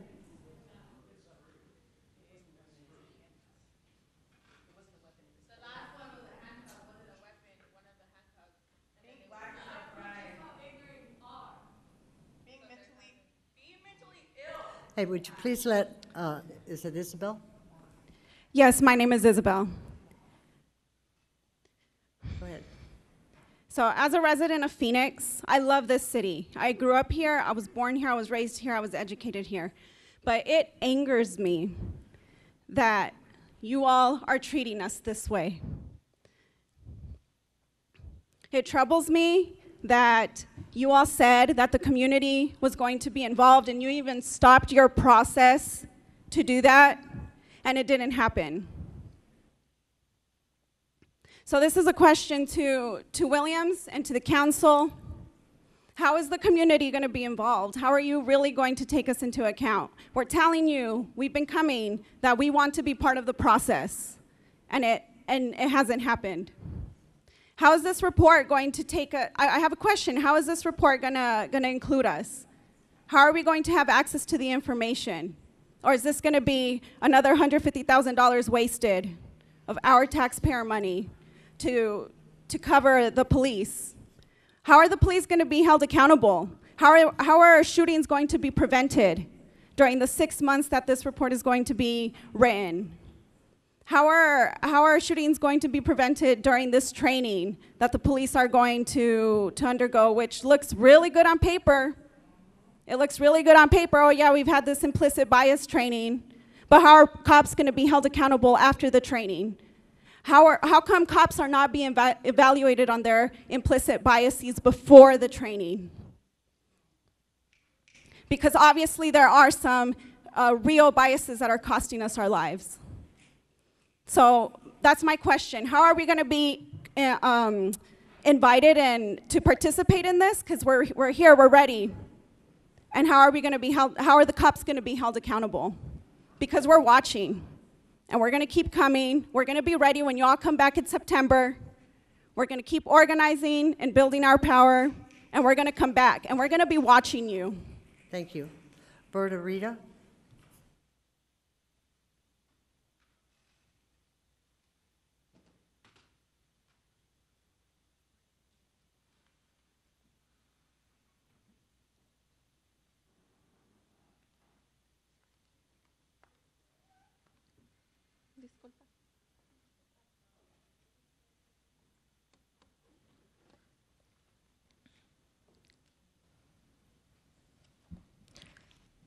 Sí. Hola, buenas tardes. Mi nombre es Berta Rita. Yo también estoy muy enojada por lo que ustedes están haciendo. Hello, my name is Berta Lita. Rita. I am too. Wait, can you give her a microphone? So, there we go. Thank you. Good afternoon. My name is Berta Lita. Rita. Rita, I too am very angry for what is happening. Sí, creo que nos están ignorando como comunidad, ¿verdad? Yo también soy contribuyente, creo que es nuestro dinero y ustedes lo ocupan en lo que ustedes quieren. I think that we are being ignored. I'm also a taxpayer, and I think it's our money, and you are using it as you please. ¿Verdad? Ya se van de vacaciones, espero y tengan unas lindas vacaciones. You are going on vacation. I hope you have a wonderful vacation. Sabiendo que nuestra comunidad la dejan con dolor, con sufrimiento, al verles arrebatado la vida de sus hijos. Knowing that you have left the community in a lot of pain and suffering by when their children are being taken away. Ojalá y no les remuerda la conciencia y nunca vaya ustedes tener que pasar por un problema así. I hope that your conscience doesn't bother you, and I wish that you never have to go through a problem like this. Y esto va para Daniel Valenzuela, que espero que se acuerde de mí, que un día yo puse una esperanza en usted y le abrí las puertas de mi casa para que usted ocupara ese lugar. Y no ha hecho nada por nosotros, nada, ni siquiera habla. Cuando yo tuve que ocupar de mi sueldo para darle de comer a tantos muchachos que buscaron para que usted estuviera ahí, ¿qué? Ha dicho, calentar la silla solamente. This goes to Mr. Valenzuela. I know that I put a lot of hope in you when I opened the doors to my house so that you could come and speak. And I know that I spent a lot of money in feeding the young men that were there to help you. Porque desde que usted ganó, ni siquiera regresó a decir gracias por haberme abierto las puertas de tu casa. Because since you won, you have not even returned to my home to say thank you for opening the doors of your home to me. Nunca volvió. You never came back.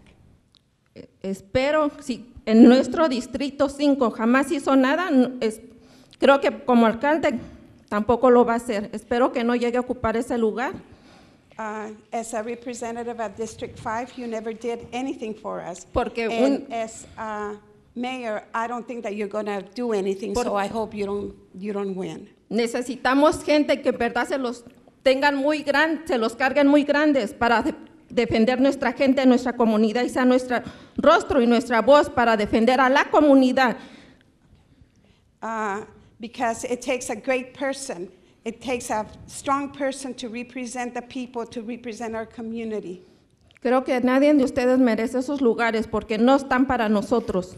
None of you, están por su propio bienestar de ustedes mismos. None of you deserve the places, positions that you have, because están para ellos mismos. You are here just to serve yourselves, not to serve the community. Y ojalá puedan disfrutar de sus vacaciones sabiendo el daño que le hacen a nuestra gente. I hope that you have a great vacation knowing that the injustice you have done for our people. Alexandra Rodriguez.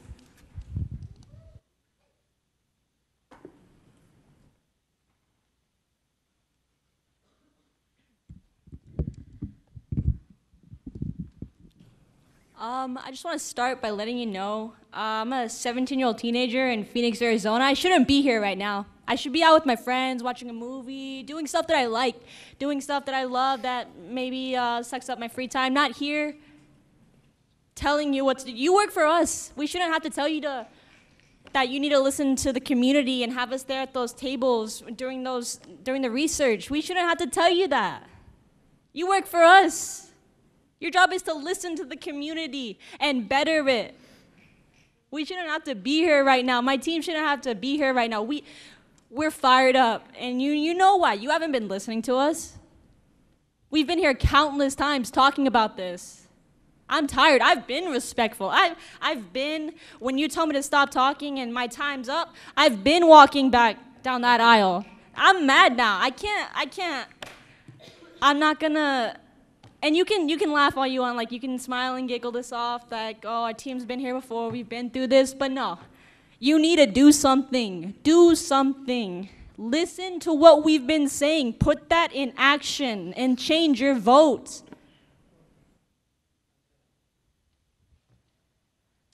You need to do something. Thank you. Kel Chapman, or I think it is, I'm not sure.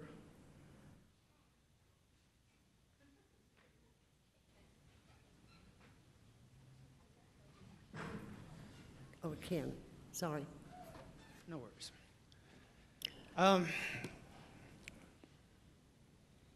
This is intensely personal for a number of reasons. One is that when a member of the community is violently attacked by police, when a member of the community is shot and killed by the police, when a member of the community is racially profiled by the police, when a member of the community is transferred to ICE by the police, their families, they don't call you. They don't look to you for answers.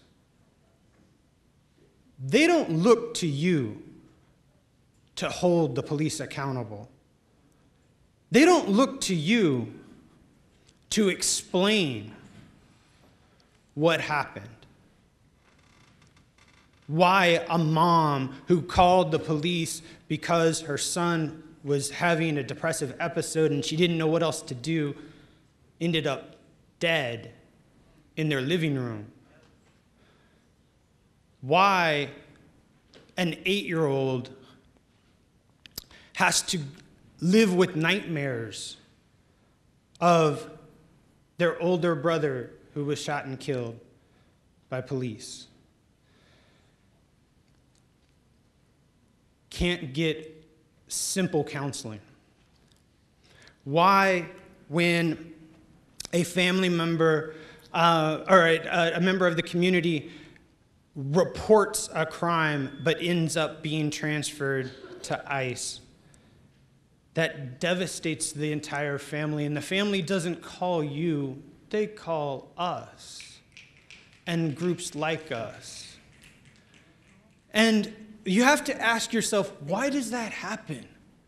Where's the fundamental breakdown in trust?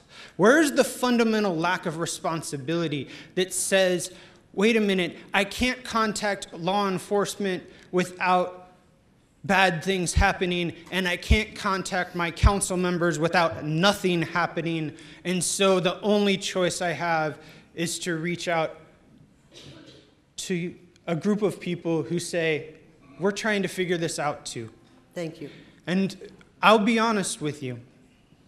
In this moment, we know how this script is going to play out. It's going to be the standard party line. We're going to vote for this. We're going to move on. Nothing's going to change. Nothing's going to happen. Here's the fundamental problem.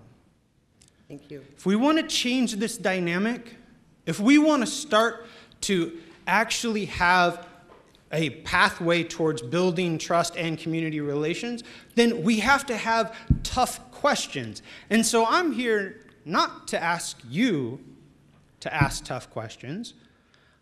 I just want to have some conversation with the chief. I just want to say, okay, if we're going to have an anti-bias training, are you accepting the fact that there is bias amongst your officers? Thank you. Your time is up. I'd like an answer. I would like an answer to the question that says, at what point are we going to consider the past performance, the use of force, the disciplinary actions of officers to evaluate these officer-involved shootings? Thank you. Please, I would like to ask. We have another speaker, Adriana. I'm sorry. To him? Got it. As community members, ever going to have an honest conversation about the intersections between bias and violence? It's mind-blowing that we can't have that conversation as adults. It's mind-blowing that we can't have the open dialogue that says there are real warning signs for police behavior that lead to violence. We can have that rational conversation. We can use the tools you already have. You have an early intervention system. I would like to know if your early intervention system has flagged any officers as potentially needing counseling, retraining, and or disciplinary action prior to them being involved in a use of force in this incident. I'd like to know if the tools you've already been given have been useful. If they haven't, we need to know that. Because at the end of the day, it's our taxpayer money, right? Now, I understand that this body will not ask those questions in a meaningful way, right? I get that. And I also get that there's a certain degree of comfort in that, right? That says, oh, you know what, I can present information in a way that best protects the image of the police department, which is your job, I get it, and protects the image of your officers, again, I get it, and allows you to present the best argument for how and when and for that matter, like the circumstances of use of force. I get all of that. Thank you. What I would like, though, is to get to some real dialogue that allows us to have a grown-up conversation without the political grandstanding, without the showmanship. Thank you. Your time is up. Would you call the roll, please?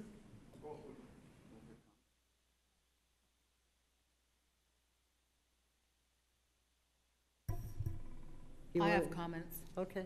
Councilman DeCiccio, and then. It just goes back, I'm going to be voting no on this proposal, Mayor. I mean, it's one of those, it just falls in line with the entire national rhetoric we're seeing on anti-police rhetoric. And I'm just disappointed in what I'm seeing here today.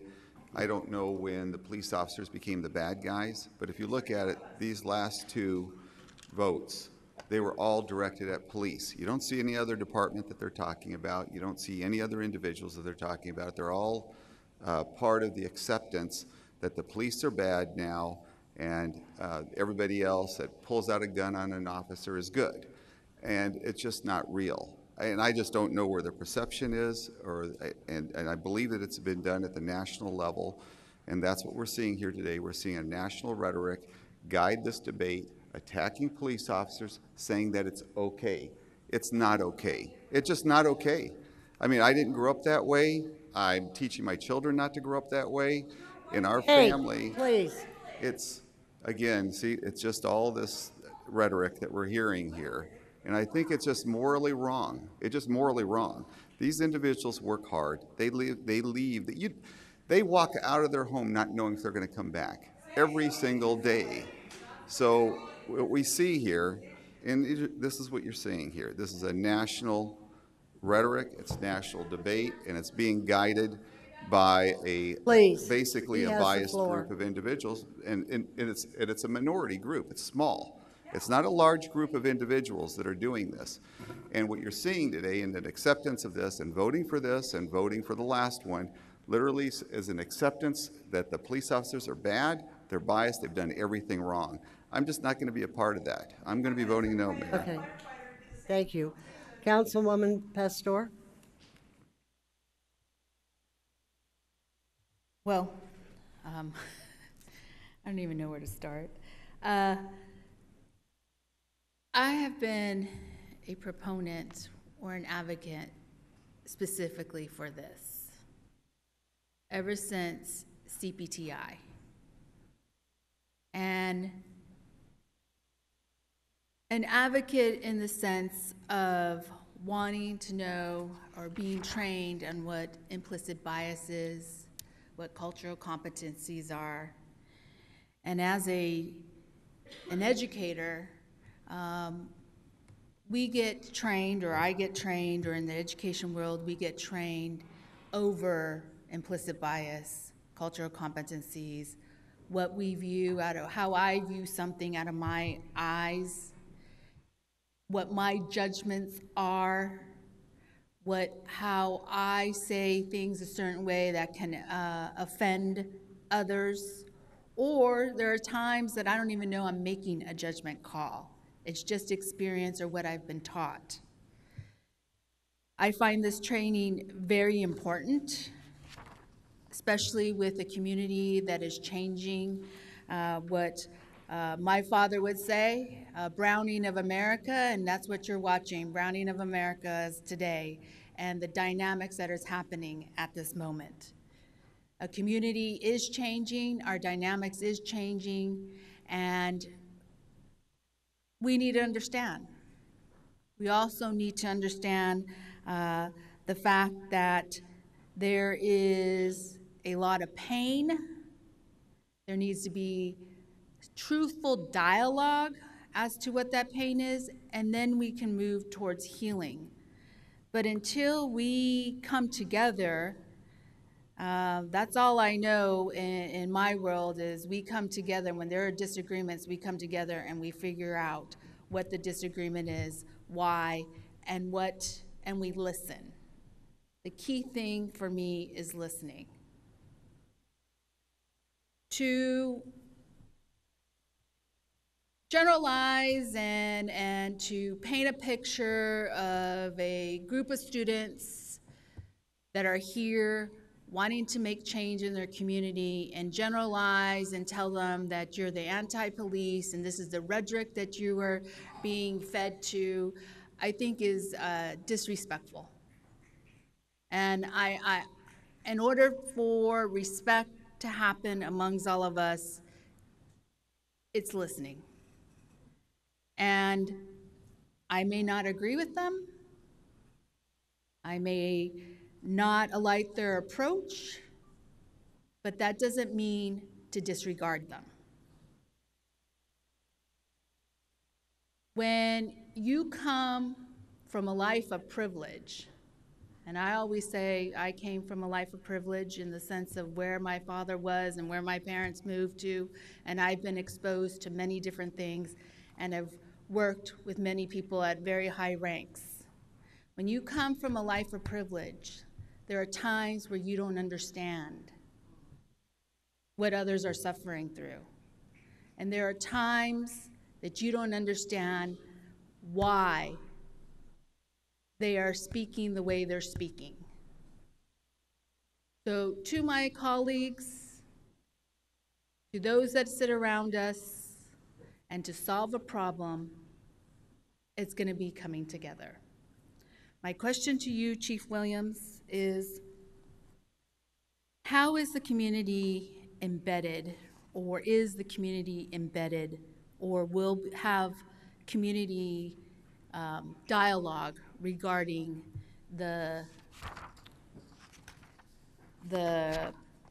I'm lost now, to the training, because I'm looking at my other notes, at the training.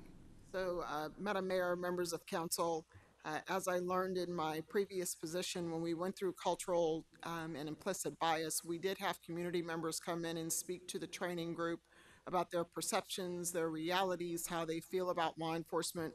We can certainly incorporate components of this into our training. I'd also like to say, while I have the mic, Mayor, that we have invited some of the community members here in this audience today to some of our transparency protocol meetings, and we've not gotten a response. So I will always say, if the community invites us in to talk and have a dialogue, I am unafraid, or we're unafraid, to come and share what is really happening. So to Chief Williams and to the community, I am going to commit today to go through this process with everybody. I am going to commit that we provide several different dates of community dialogue. If dates are provided, I anticipate and I have the expectation that people respond with a yes or no. But by saying nothing, you're responding by saying no. By doing nothing and by not engaging and participating, you're saying to the bigger collective that you don't want to engage. So when I hear community ask to want to be engaged, I am committing to you right now that I will walk through this process and this journey, but I need you to commit. And so I am making that commitment today. It is going to take it's going to be a journey, which I think I'm willing to go through. And there are going to be times where we will disagree. But we have to understand, and sometimes in disagreement, we get to an agreement. At that moment, we may not agree, but the next time we meet, we may get to a point of solution. So that is my commitment. I am voting yes on this item due to the fact that I was probably the most advocate or one that pushing this and truly understanding what the training does to people. So thank you. Vice Mayor? One thing that was alluded to by audience members, but not mentioned by anybody in the council, I think, is that this isn't our first bite at the apple on this issue. We had this same item, was it 2 years ago, Chief? 3 years ago? 3 years ago. So this was something we really needed 3 years ago, and that imploded rather spectacularly, I guess for various reasons, but mostly due to the issues with the person who would have been providing the training. It does occur to me now we're here 3 years later and bringing this back. It's hard to believe it took, I knew it seemed like a while, but 3 years, wow. And now we're picking somebody else who presumably was doing the same kind of work 3 years ago, but we picked the other fella who was at ASU and no longer is. I agree with the folks who got up and spoke who said this won't accomplish anything and we should spend the money elsewhere. I do agree with that sentiment. I'm a little torn because that is not to say that there aren't underlying issues which have been discussed by, I can't remember which council member or more than one, that there are bigger societal issues going on that's changing policing, I suppose. I'm not sure by spending a few $100,000 we're either going to change those issues, or frankly, I'm not even convinced this will prevent one shooting. Same with the last item, number 75.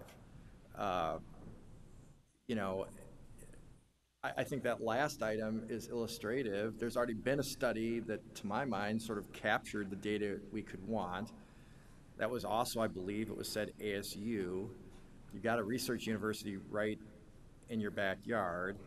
But then we went to them last time for this item, and that, like I said, blew up in our face. At some point, I'm not sure these studies are going to change the outcomes of the issues that people are addressing here today.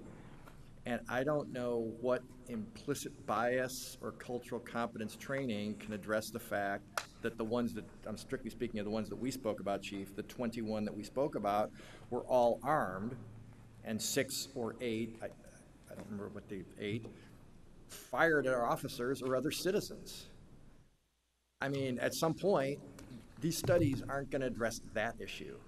So really, I would disagree with audience members who thought this was trying to modify the behavior of the residents of Phoenix. Well, there are too many residents of Phoenix to have their behavior altered by a study spending a couple $100,000 by the city council. The vast majority of Phoenicians will never even know this training took place or that the previous study, number 75, was even being conducted. So it's pretty hard to see how that's going to alter their behavior. So really we're talking about altering the behavior of police, which I think to Councilman DeCicio's point implies that they are in the wrong and they need to modify their behavior. I'm not sure whose behavior is going to be modified if somebody's sticking a gun in your face and shooting at you. I think at that point it's probably gut level reaction. You rely on your training. But to my point earlier where I'm not expecting perfection from our officers, I really don't know that I'm going to stand unless there is incontrovertible evidence that the officer was totally in the wrong and judge that person and their reactions.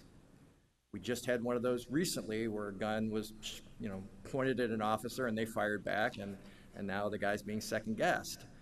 At some point, where does it end? So while I understand why this issue is before us, I'm not convinced that this is the magic tickets that's going to change anything. And so for that, basically it sounds like it's going to pass based on other comments up here. I guess I'm going to be a protest no. Okay. Councilman Val. Thank you. I'm supporting this particular item. I supported the last item. It's a few $100,000. If it prevents one shooting, I think it's a step in the right direction. I think it's hard to say, I don't think this is going to do anything. I don't think it's going to make a difference, so I'm simply going to say no. And I hear that from the dais, and I hear that from others in the audience as well. I don't agree. I think we have to continue to drill down and have the conversation. I when I get a message from one of the chiefs that there's another shooting, I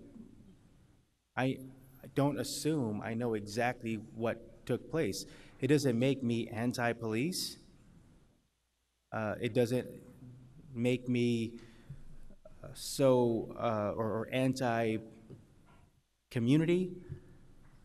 It's an unfortunate incident that we have to try to find the answers to.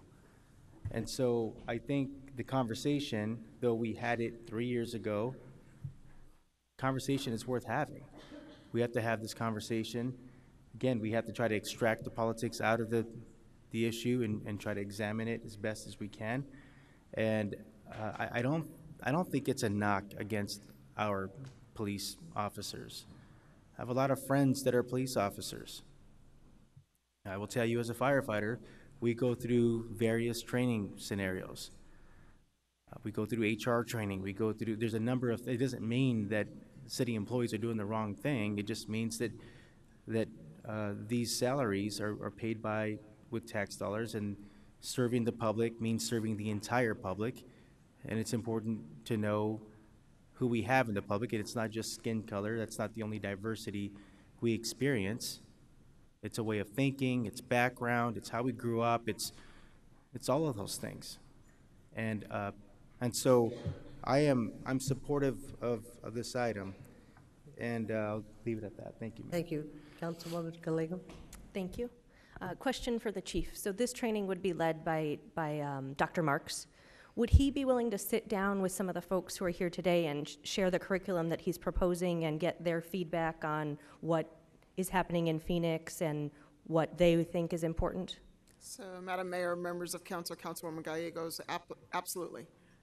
He is well-renowned. He's trained LA Sheriff's Department. He's trained Las Vegas Metro. He's trained LA Sheriff's Department, and he will be amenable to that, because I think that that's critically important. Mike and I were just sitting talking together about that, how important that community voice is, and having that voice, having him hear that will help train us better. Absolutely, because there are things that are unique about Phoenix, and the more he can learn about what's happening in our community, the better training. Yes. Thank you. Okay, I'm going to call for the question. Roll call. You still had more questions. Oh, I'm sorry. You took a breath. I'll try to be faster, but I also wanted to, Ken Chapman had asked, does this mean we acknowledge that there's bias? And I think this absolutely does. We all come into our jobs with bias based on our lived experiences, and we can all do better, and hopefully this will be really helpful and eye-opening for our officers. I think many people have attended training. It's often very difficult and uncomfortable, but I hope that people will come through it and be able to serve the community better. In speaking on the last item as well, I was able to review some of the recommendations that the Police Foundation made in Charlottesville, where they came in after Donald Trump incidents, and they made substantive, real recommendations. They were critical of the police department, and they laid out what the police department could do differently. So I would say that really has potential, and that if the National Police Foundation is coming and saying something, I suspect we will listen. So I don't consider that to be a rubber stamp. I hope that we will learn and listen, and that they will have as solid recommendations for us as they did for the community of Charlottesville. But it seems like these are real experts in both this item and the previous item, and I hope they will be strong tools for our police department.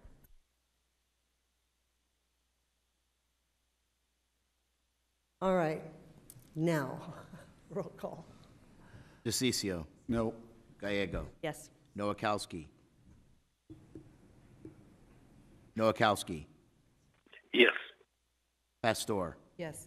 Stark. Yes. Valenzuela. Yes. Waring. Mayor Williams. Yes. It brings us to item 33.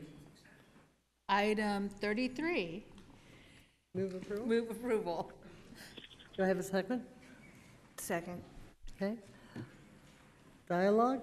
Hearing none? Roll call. DeCiccio. Hold on a second. Arizona forward. Yeah, I just want to make sure. Yeah, no. Gallego. Yes. Nowakowski. Nowakowski. Yes. Pastor. Yes. Stark. Yes. Valenzuela. I have to. Waring. No. Mayor Williams. Yes. Item 47. Move item 47. I want to add some more language to item 47. Can I talk about it or just move it? Let's see if you get a second. Oh, do I have a second? Second. Okay, now. If you look up at the screen right here, these are our dockless bike share program. And you see them just randomly parked, thrown everywhere. And in District 4, what I have been seeing and watching is that you can easily pick, I don't know if it's pick or you can easily get the dockless bike without paying. And so I asked the question at the subcommittee. There were 3 items that staff recommended. And if you could please tell me what those 3 items were, and then we chose chose one. Mayor and Councilwoman Pastor, at the T&I meeting, what we discussed was some additional options for the council to consider. One was designating parking areas for the bikes. Another was looking at Lock 2 technology, which would require that the dockless bikes actually be locked to some fixed object when they're parked. And Maria, if you could help me with the third item that was shown as an option at that time. And the third item was to operate within a specific area. So it was, relocation, okay. So I would like for the first 6 months to be used to determine, based on the close tracking of the data, where the designated parking areas need to be established, and to give a dockless bike sharing companies until February 1st, 2019 to implement Lock 2 mechanism on their bikes as part of a permanent program. Second. I like it. Okay. Oh. I need a clerk to read the title. Oh, sorry. No, I skipped it. Didn't mean to. Item 47, Orange G6474, an ordinance amending Phoenix City Code, Chapter 31, Streets and Sidewalks, Article 7, Temporary Use of Right-of-Way, Section 31-80B, Definitions, and to establish a dockless bike share permit by adding new sections 31-85 and 31-86, and amending Phoenix City Code, Chapter 36, Vehicles and Traffic, Article 9, Bicycles, Sections 36-97 and 36-114, relating to bicycle parking. We have 2 cards. Blaine Light.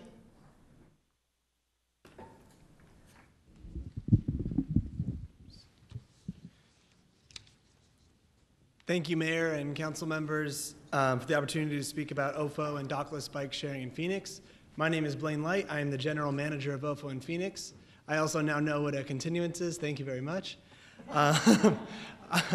I am speaking today in strong support of the dockless bike share ordinance as drafted. We greatly appreciate the Streets Department as well as the City Attorney's Office for their collaboration, and we very much appreciate the public-private partnership by meeting at the same table and discussing these issues together. As the world's first and largest dockless bike share mobility company, OFO's mission is to provide affordable, clean, and reliable urban mobility for all. We serve 22 countries and 300 cities, including Scottsdale, Tempe, and Mesa, and we would love to bring this dockless shared mobility to Phoenix at no capital cost to the city.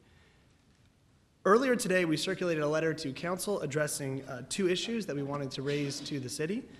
The first is to allow all dockless bike share providers, and the second is not limiting access with caps. I'd like to expand on those 2 items very briefly.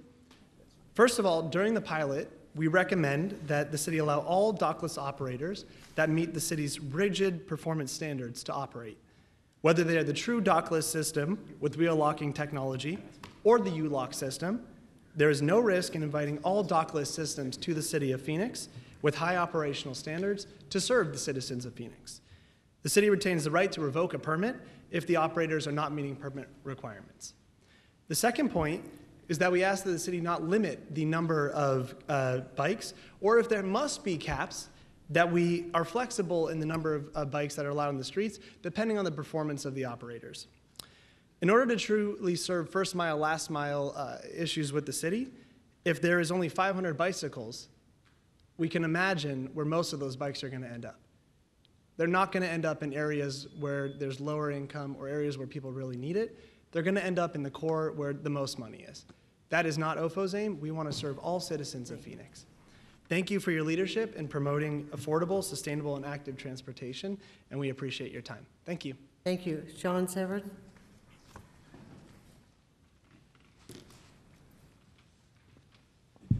Mayor and members of council.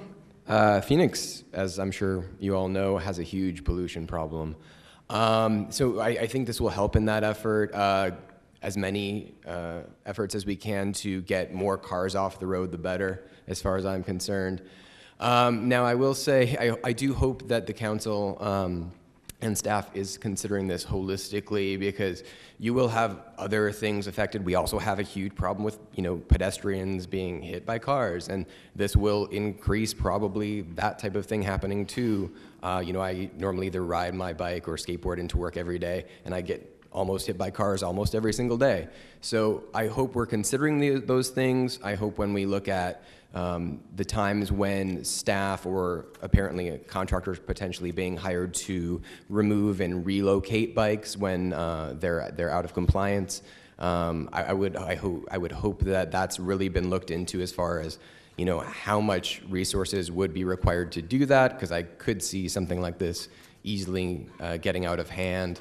And then finally, I would like to ask specifically, either for council or staff, have we reached out to our, the other cities, Scottsdale, et cetera, to find out what, now that they've implemented it, what would they do differently? Have we done that? And if so, I would hope so, because that just seems like basic due diligence to me. But if we could get an answer to that, I would appreciate it. Thank you. Thank you. So I know that we have, because I've been studying this, but Maria, please. Mayor, Councilwoman Pastor, you're absolutely correct. When we saw the proliferation of the other cities' bikes starting to creep into Phoenix, we felt we needed to address that and provide our city council and our city with an opportunity to regulate the dockless bikes. So we not only reached out to our partner cities nearby, but we also looked to the other cities who have had dockless bikes around for longer periods of time. So we talked to them, we got copies of their ordinances and their use permits, and then we stole ruthlessly from what they had already experienced and what works. And then we brought it to subcommittee, and we also met with all of the vendors. We offered an opportunity with all of the vendors to come in and react to our proposal and provide their feedback. And based on that, we're bringing to you the proposed ordinance. Councilwoman Pastor, you talk about wanting to have 6 months of identification of where the bicycles, where we're seeing people naturally park their bikes, and also requiring Lock 2 technology by February 1st of 2019. One of the things that we were considering based on our experience with the other cities is that right now Chicago is the only city that has requirements of the Lock 2. They've actually balanced it out slightly and allowed 2 of the vendors who do not actually have that technology to date to provide the dockless bikes, and while they test it out somewhat. Our thought here was that by having this 12-month period for our dockless bikes, looking at the technology for the companies who have that Lock 2 technology, as well as the companies that don't, it would give us an opportunity to really see what works and what doesn't work.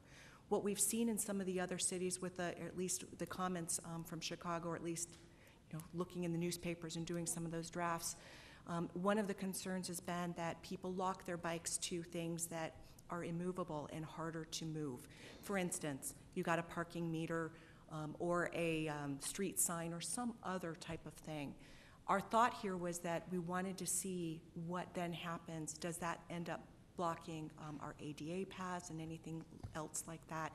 And what are the opportunities then for us to make sure that we're able to be responsive to our community if we receive a phone call that it is blocking ADA, et cetera? How easy is it to move when it's a lock 2? I'm sure there are answers to this. We just don't know that piece of it yet. And felt that having this time period for evaluation allows us to really see what works well for Phoenix, and then we can adapt accordingly during this time. My other comment on this, Councilwoman Pastor and members of the council, is that the ordinance that we're providing today is the basis. The use permit that would come after this with each one of the companies is extremely flexible based on the ordinance language, and we can adapt that use permit language to address your final action on dockless bikes. Go ahead, and then I. Okay. Thank you. And first I wanted to respond to Sean, who had thought that perhaps by expanding this program we will increase the number of pedestrian accidents. We certainly hope that that is not the case. Some research has shown that actually the more often you have people out walking and bicycling, the more people will look for them, and I hope that we become a more multimodal city and that this leads to a safer community. So it's certainly not our action as a city today to try to make the city less safe, but to increase the options for people to move around the community. And so just, I wanted to, I guess, ask, so your original staff recommendation was to not have requirements about locking, which takes some of the companies who are providing out of the market and restricts where the bikes can go? That is true, Mayor, Councilwoman Gallego. Our initial response to, or at least our recommendation at subcommittee, was we did mention the Lock 2 technology, but our recommendation was on a dockless bike system. At that time, Chicago had not finished their request for proposal process, so we didn't have a whole lot of information on what we would see. It's what happens between a couple of months between subcommittee and formal. Wonderful, thank you. This is certainly an emerging technology, and we are trying to keep up with it. One thing we did talk about is that the ordinance would require a phone number on each bicycle so that if someone finds it and it's not where it belongs, that they would know how to reach the company who owns it, and that's something that's would still be included? That is correct. In the use permit, we will lay out a variety of requirements. One of them is that on the bike itself, it has the phone number of the company. We would require that on their website, that they provide that phone number, and we would provide it on the city's website. One of the things that we've heard about is a concern about what happens if somebody leaves. I ride to a restaurant and I leave the bike on the rack on the restaurant site. What is that restaurant's ability to have that bike removed? So we wanted to make that as easy as possible when a bike is left on private property by ensuring that we had very clear information on where to call. And if the company is not responsive, then the city then has the ability to respond within specified timeframes. Wonderful. And I guess as I think about the Councilwoman's motion and just where I think these bikes might be used in my own district, there are places like the Grand Canal where it would seem like it would be hard to always find places to lock them. So I guess I'm a little bit nervous about that requirement since we have not really seen it yet to work in other communities. So since this is just doing a pilot, I don't know if, well, maybe the Councilwoman could explain sort of the goal and how it would work. So Maria, I'm going to correct you on something. Thank you, Councilwoman. There are other cities that do this other than Chicago. And Lock 2 mechanisms are in several cities. So Chicago, Austin, Boulder, and Sacramento. So this has been imposed to control the unnecessary piling up of the bikes, as we see right here. And so I did my research in making sure before I make a motion as to why I'm making the motion so that it doesn't happen like that. And other cities are doing this. And then in the recent data from the city of Seattle, it shows that 10% of the free roaming dockless bikes are placed in places that completely block pedestrian traffic, and more than 10% of the dockless bikes have been rendered as unwritable. I believe that if somebody is riding on the Grand Canal and there is not a dock, it'll end up in the canal, like on 24th Street and Baseline, and then I get calls for picking up or asking to remove carts and bikes out of the canal, and then I have to call my friends at SRP to help me get them out. So this is very important, and it's about the pollution that could come about within many people's areas. I also had another experience in the way of a right-of-way at a veterinarian.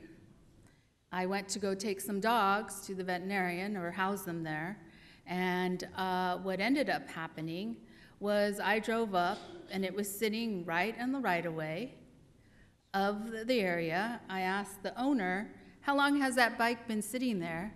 She says, for the last 2 days. I don't know who to call. I said, let me get on the phone to call the city to ask what number you need to call. I got the number, I had her call it. The bike was still there 3 days afterwards as I went to go get dogs. It's in the right-of-way, and it's blocking not only pedestrians, but it's blocking ADA compliance. It is also anybody with a stroller, pushing anybody on a stroller. You're stepping out in the street. So what I'm saying is, I did a lot of due diligence in this area to make sure that everybody can perform, in 6 months, has the ability to get to the Lock 2 mechanism, and that nobody is discriminated from. And so I just want to be clear on that. Thank you. Mayor? Sure. Or do they put a label on where to call? Why can't we? Mayor, we would require that under our use permit. Okay, so it'll be right on the bike. If you see this bike laying here, call this number. Got it. Councilman DeCiccio.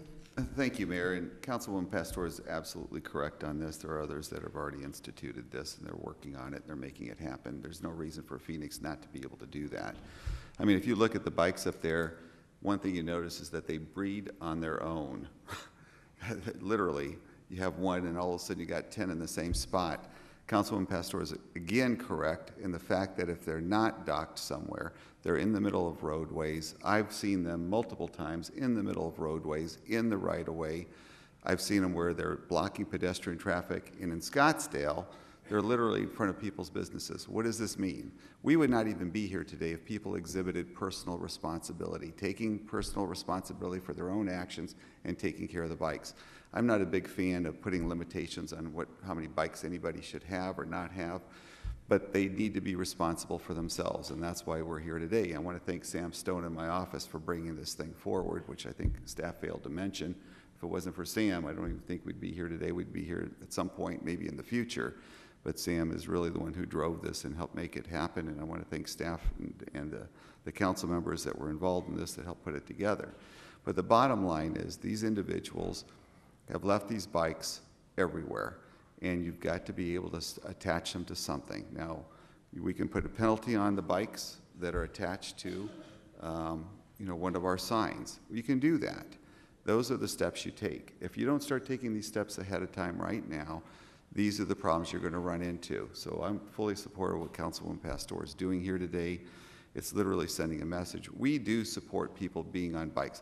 I'm not a bicyclist or a cyclist. I'm just not. My wife is, I'm not. But the bottom line is, I think it's a really good thing for our quality of life. If you look around you, when you see people on bikes in your neighborhood, some people complain about it, but they shouldn't, because when you see it, because it gives you the connotation, if it's safe, people are out there. I love it when I see people in the cycling community out in the streets. I love it. I think it's fantastic. I don't know how they do it when it's 110 degrees out, but they do, and there are people that do this on a regular basis. We want to encourage that. At the same time, we've reached a point where people are no longer accepting personal responsibility. We started these creeping into Arcadia from Scottsdale. What happened? We sent our staff out, our interns out, collected all the bikes, and brought them to the neighboring city and dropped them off there so that they were off our streets. So that is one of the first things that we had to do. We literally picked them up, put them in a pickup truck, remember Eric?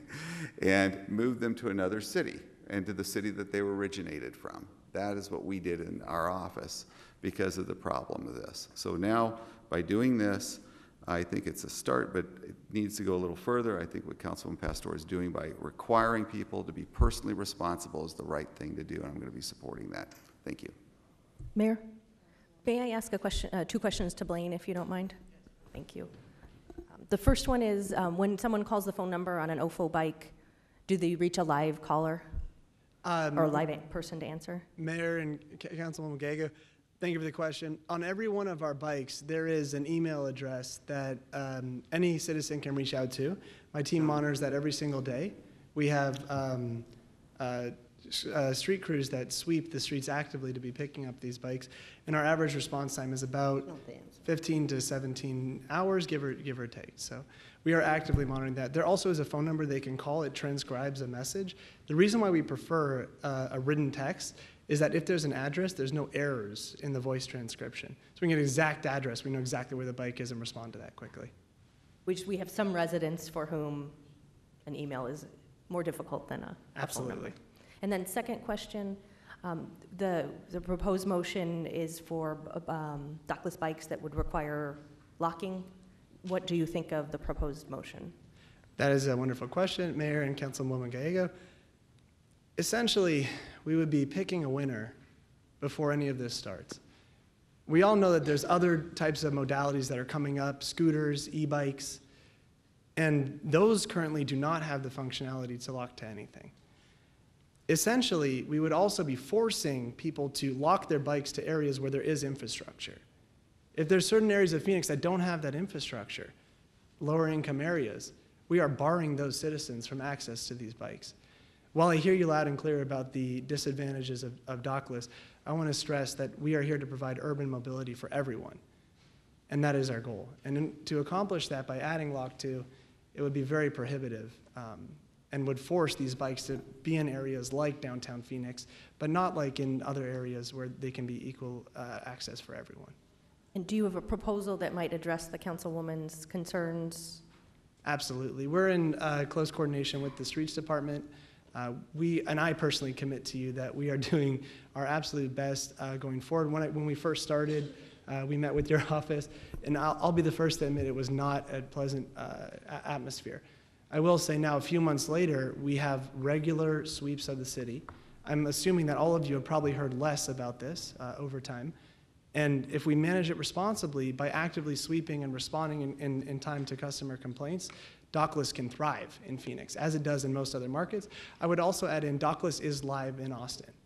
So while there are Dock2 solutions in these markets, there is also dockless in many of these markets. I wouldn't want us to pick a winner before we know what actually will work in our city.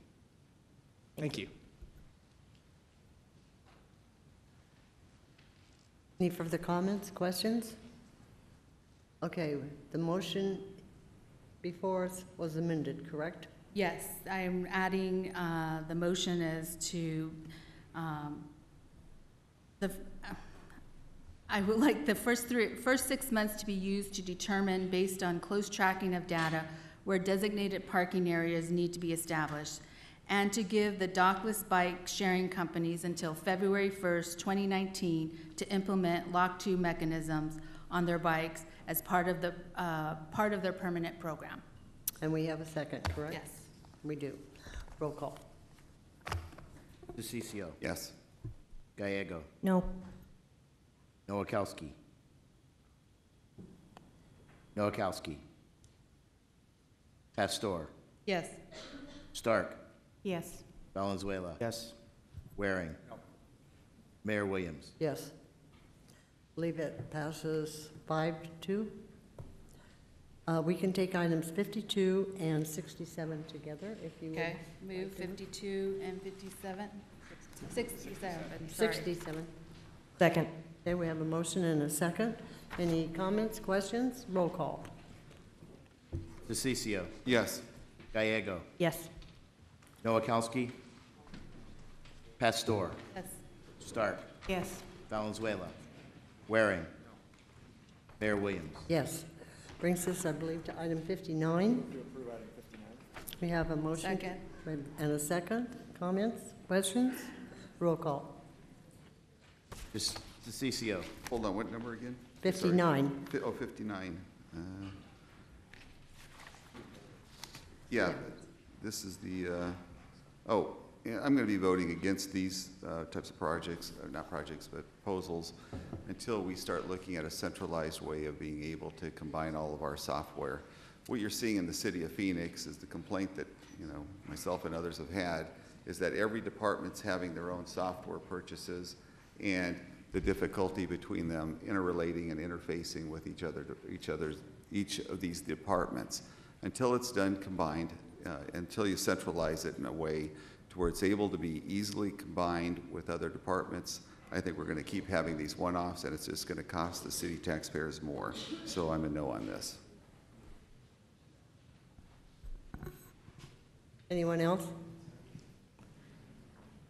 Okay, roll call. Gallego. Yes. Pastor. Yes. Stark. Yes. Valenzuela. Waring. Yes. Mayor Williams. Yes. Takes us to item. Move to approve item 68. Do I have a second on 68? Second. Okay, we have a second. Comments, discussion? Roll call. Yes. Nowakowski. DeCiccio, yes. Oh. Gallego. Yes. Pastor. Yes. Stark. Yes. Valenzuela. Waring. Yes. Mayor Williams. Yes. Brings us to, what was the count? 7-0. That's right. I think, I know Councilman Nowakowski couldn't stay on the phone that long, so go ahead. Move to approve item 69.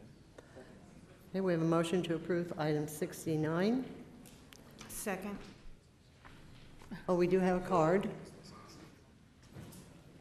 Wes Harris.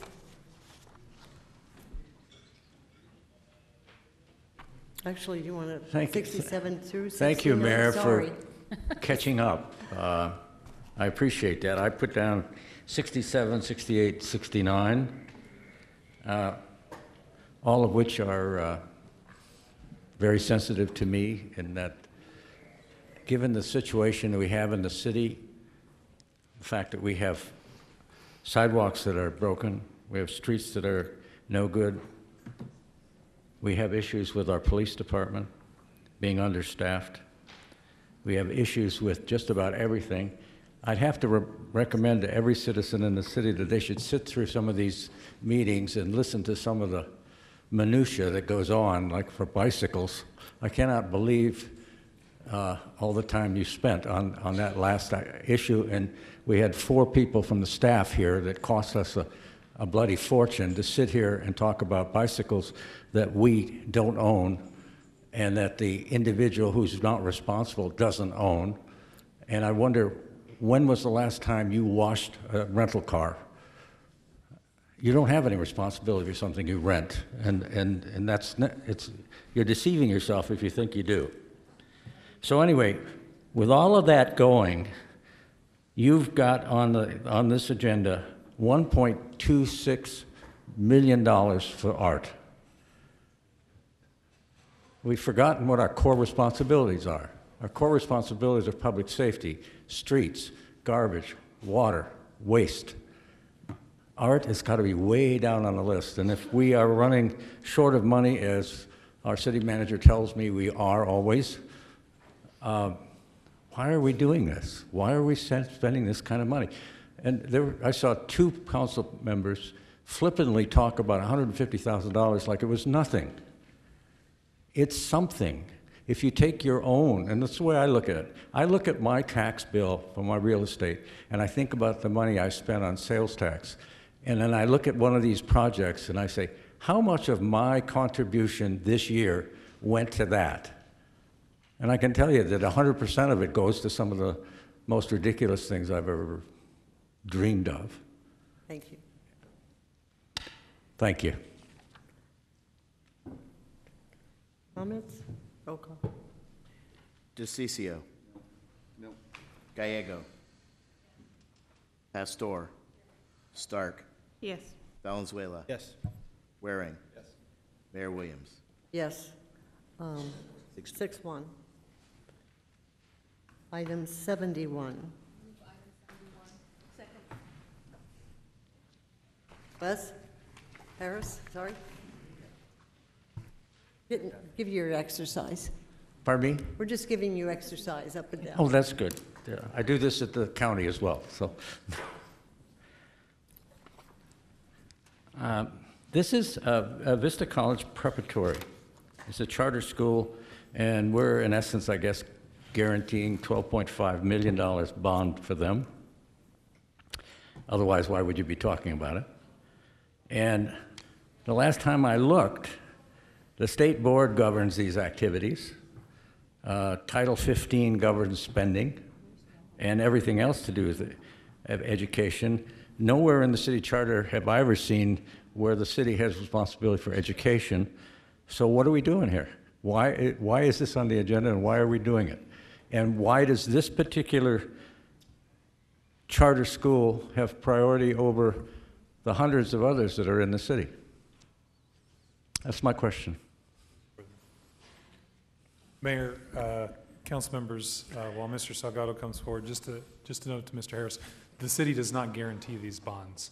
Mr. Salgado will explain, but it's a matter of state law that the city council is required to act on the IDA bonds, but it's not, the city's is not guaranteeing these. Mr. Salgado? No. It's been a while, so I do not know where to press the button. Mayor Williams and members of the City Council, thank you very much for the opportunity to join you this afternoon. To address the question, as part of the proceedings under the IDA Act, all bonds that are issued by local municipalities or towns are required to go through their governing entity as part of proceedings. As Mr. Zerker had mentioned, there is no guarantee, so this is just a process that the state has asked for. If I may, if it's a process the state asks for, and the city of Phoenix puts its name on it, then it's implied by those that buy those bonds that the city has at least passed on the financial wherewithal of the behind the bonds. And that, sir, is just a matter of common sense. Mayor Williams and members of the council, the city of Phoenix does not have its name on the bonds. It is the Phoenix IDA whose name is on the bonds. And these bonds are like any other loan. They are securitized by the land which is being used as collateral. Thank you. Roll call. DeCiccio. Yes. Gallego. Yes. Pastor. Stark. Yes. Valenzuela. Yes. Waring. Mayor Williams. Yes. Move to approve item 100. Second. I thought it was withdrawn. 102, isn't it? 100? Oh, I'm sorry. Go ahead. Potential conflict. Okay. Oh. 100. 100. Okay, second. Comments, questions? Roll call. DeCiccio. Yes. Gallego. Yes. Pastor. Yes. Stark. Yes. Waring. Mayor Williams. Yes. Please, this takes us to 102. Move to approve item 102. Second.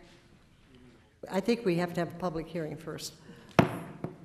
This is the case at northeast corner of 101 and Indian School Road. Do we have cards? No. Anyone in the audience wishing to speak on this? Seeing none?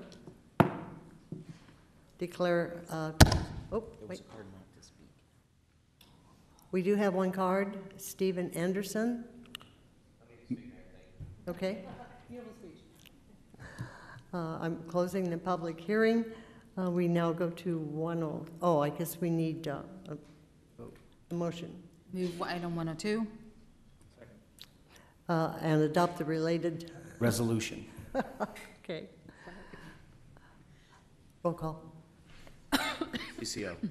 Yes. Gallego. Yes. Pastor. Yes. Stark. Valenzuela. Yes.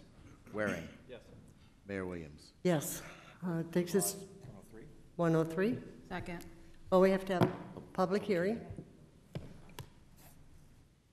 Dan, you have Yeah. that look on your face. Yeah. Is something wrong? Okay. I accidentally did it right? Okay, got it. No cards? Anyone in the audience? Close the public hearing.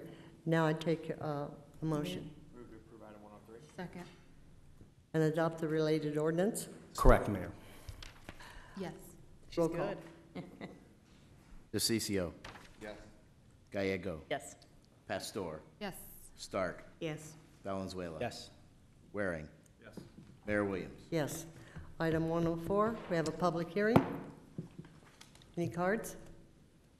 Anyone in the audience? Hearing none, I'll close the public hearing. Motion? 104. With the Planning Commission. Heard the Planning Commission, and he did say adopt the related ordinance. I was trying to, yeah, but I got it. Although Mayor, Councilman Williams, I'm sorry, Mayor and Councilman Waring, in this case, there is no ordinance, so this one's just per the Planning Commission. Oh, It does so. it says so. It says so on our cheat sheet. Yeah, I apologize, that was because this is a planned community district, and so the zoning vests in a different fashion with a larger PCD. So in this particular case, there is no ordinance to adopt. Thank you. I think you were having a little fun at my expense, Yeah, actually. okay. Roll call. Apologize. DeCiccio. Yes. Gallego. Yes. Pastor. Yes. Stark. Yes. Valenzuela. Yes. Waring. Yes. Mayor Williams. Yes, 7-0. 105. I thought you wanted to do it. No, I'm You were waiting for jumping you. in? Oh. I'm waiting for you to do my Public hearing second. again. Oh, we need a public hearing. Anyone here? Do I have any cards? Anyone here? I see no one moving. Close the public hearing. All right. A motion? Yes, I do. Motion to approve per the memo from the Planning and Development Director dated July 5th, 2018, and adopt the related ordinance. Second. Roll call. DeCiccio. Gallego. Yes. Pastor. Yes. Stark. Valenzuela. Waring. Williams. Yes. I believe that brings us to item 106, and we have a recommendation from staff that these will be continued on through the process. Staff is going to review them, is that correct? And does that need to be a motion that staff review them, or? Mayor, it actually does not need to be a motion that we do that. So only if the council was going to direct us to do something more specific, would you need Okay. a motion? Because I believe that was included in your memo that you put in the packet. Mayor, that's Right. correct. All right, so we do not need a motion. Joanne is gone, and she was happy to hear that because I told her, Gail Knight. I think Gail has left. Okay. Brings us to items 108, which is withdrawn. This is the item for reconsideration for the transportation. I am asking to withdraw this. In the future, will probably be forwarded to the T&I committee for further hearing in the fall. We do have one card, does not wish to speak. Patrick Brennan is opposed. Okay. Any other further business?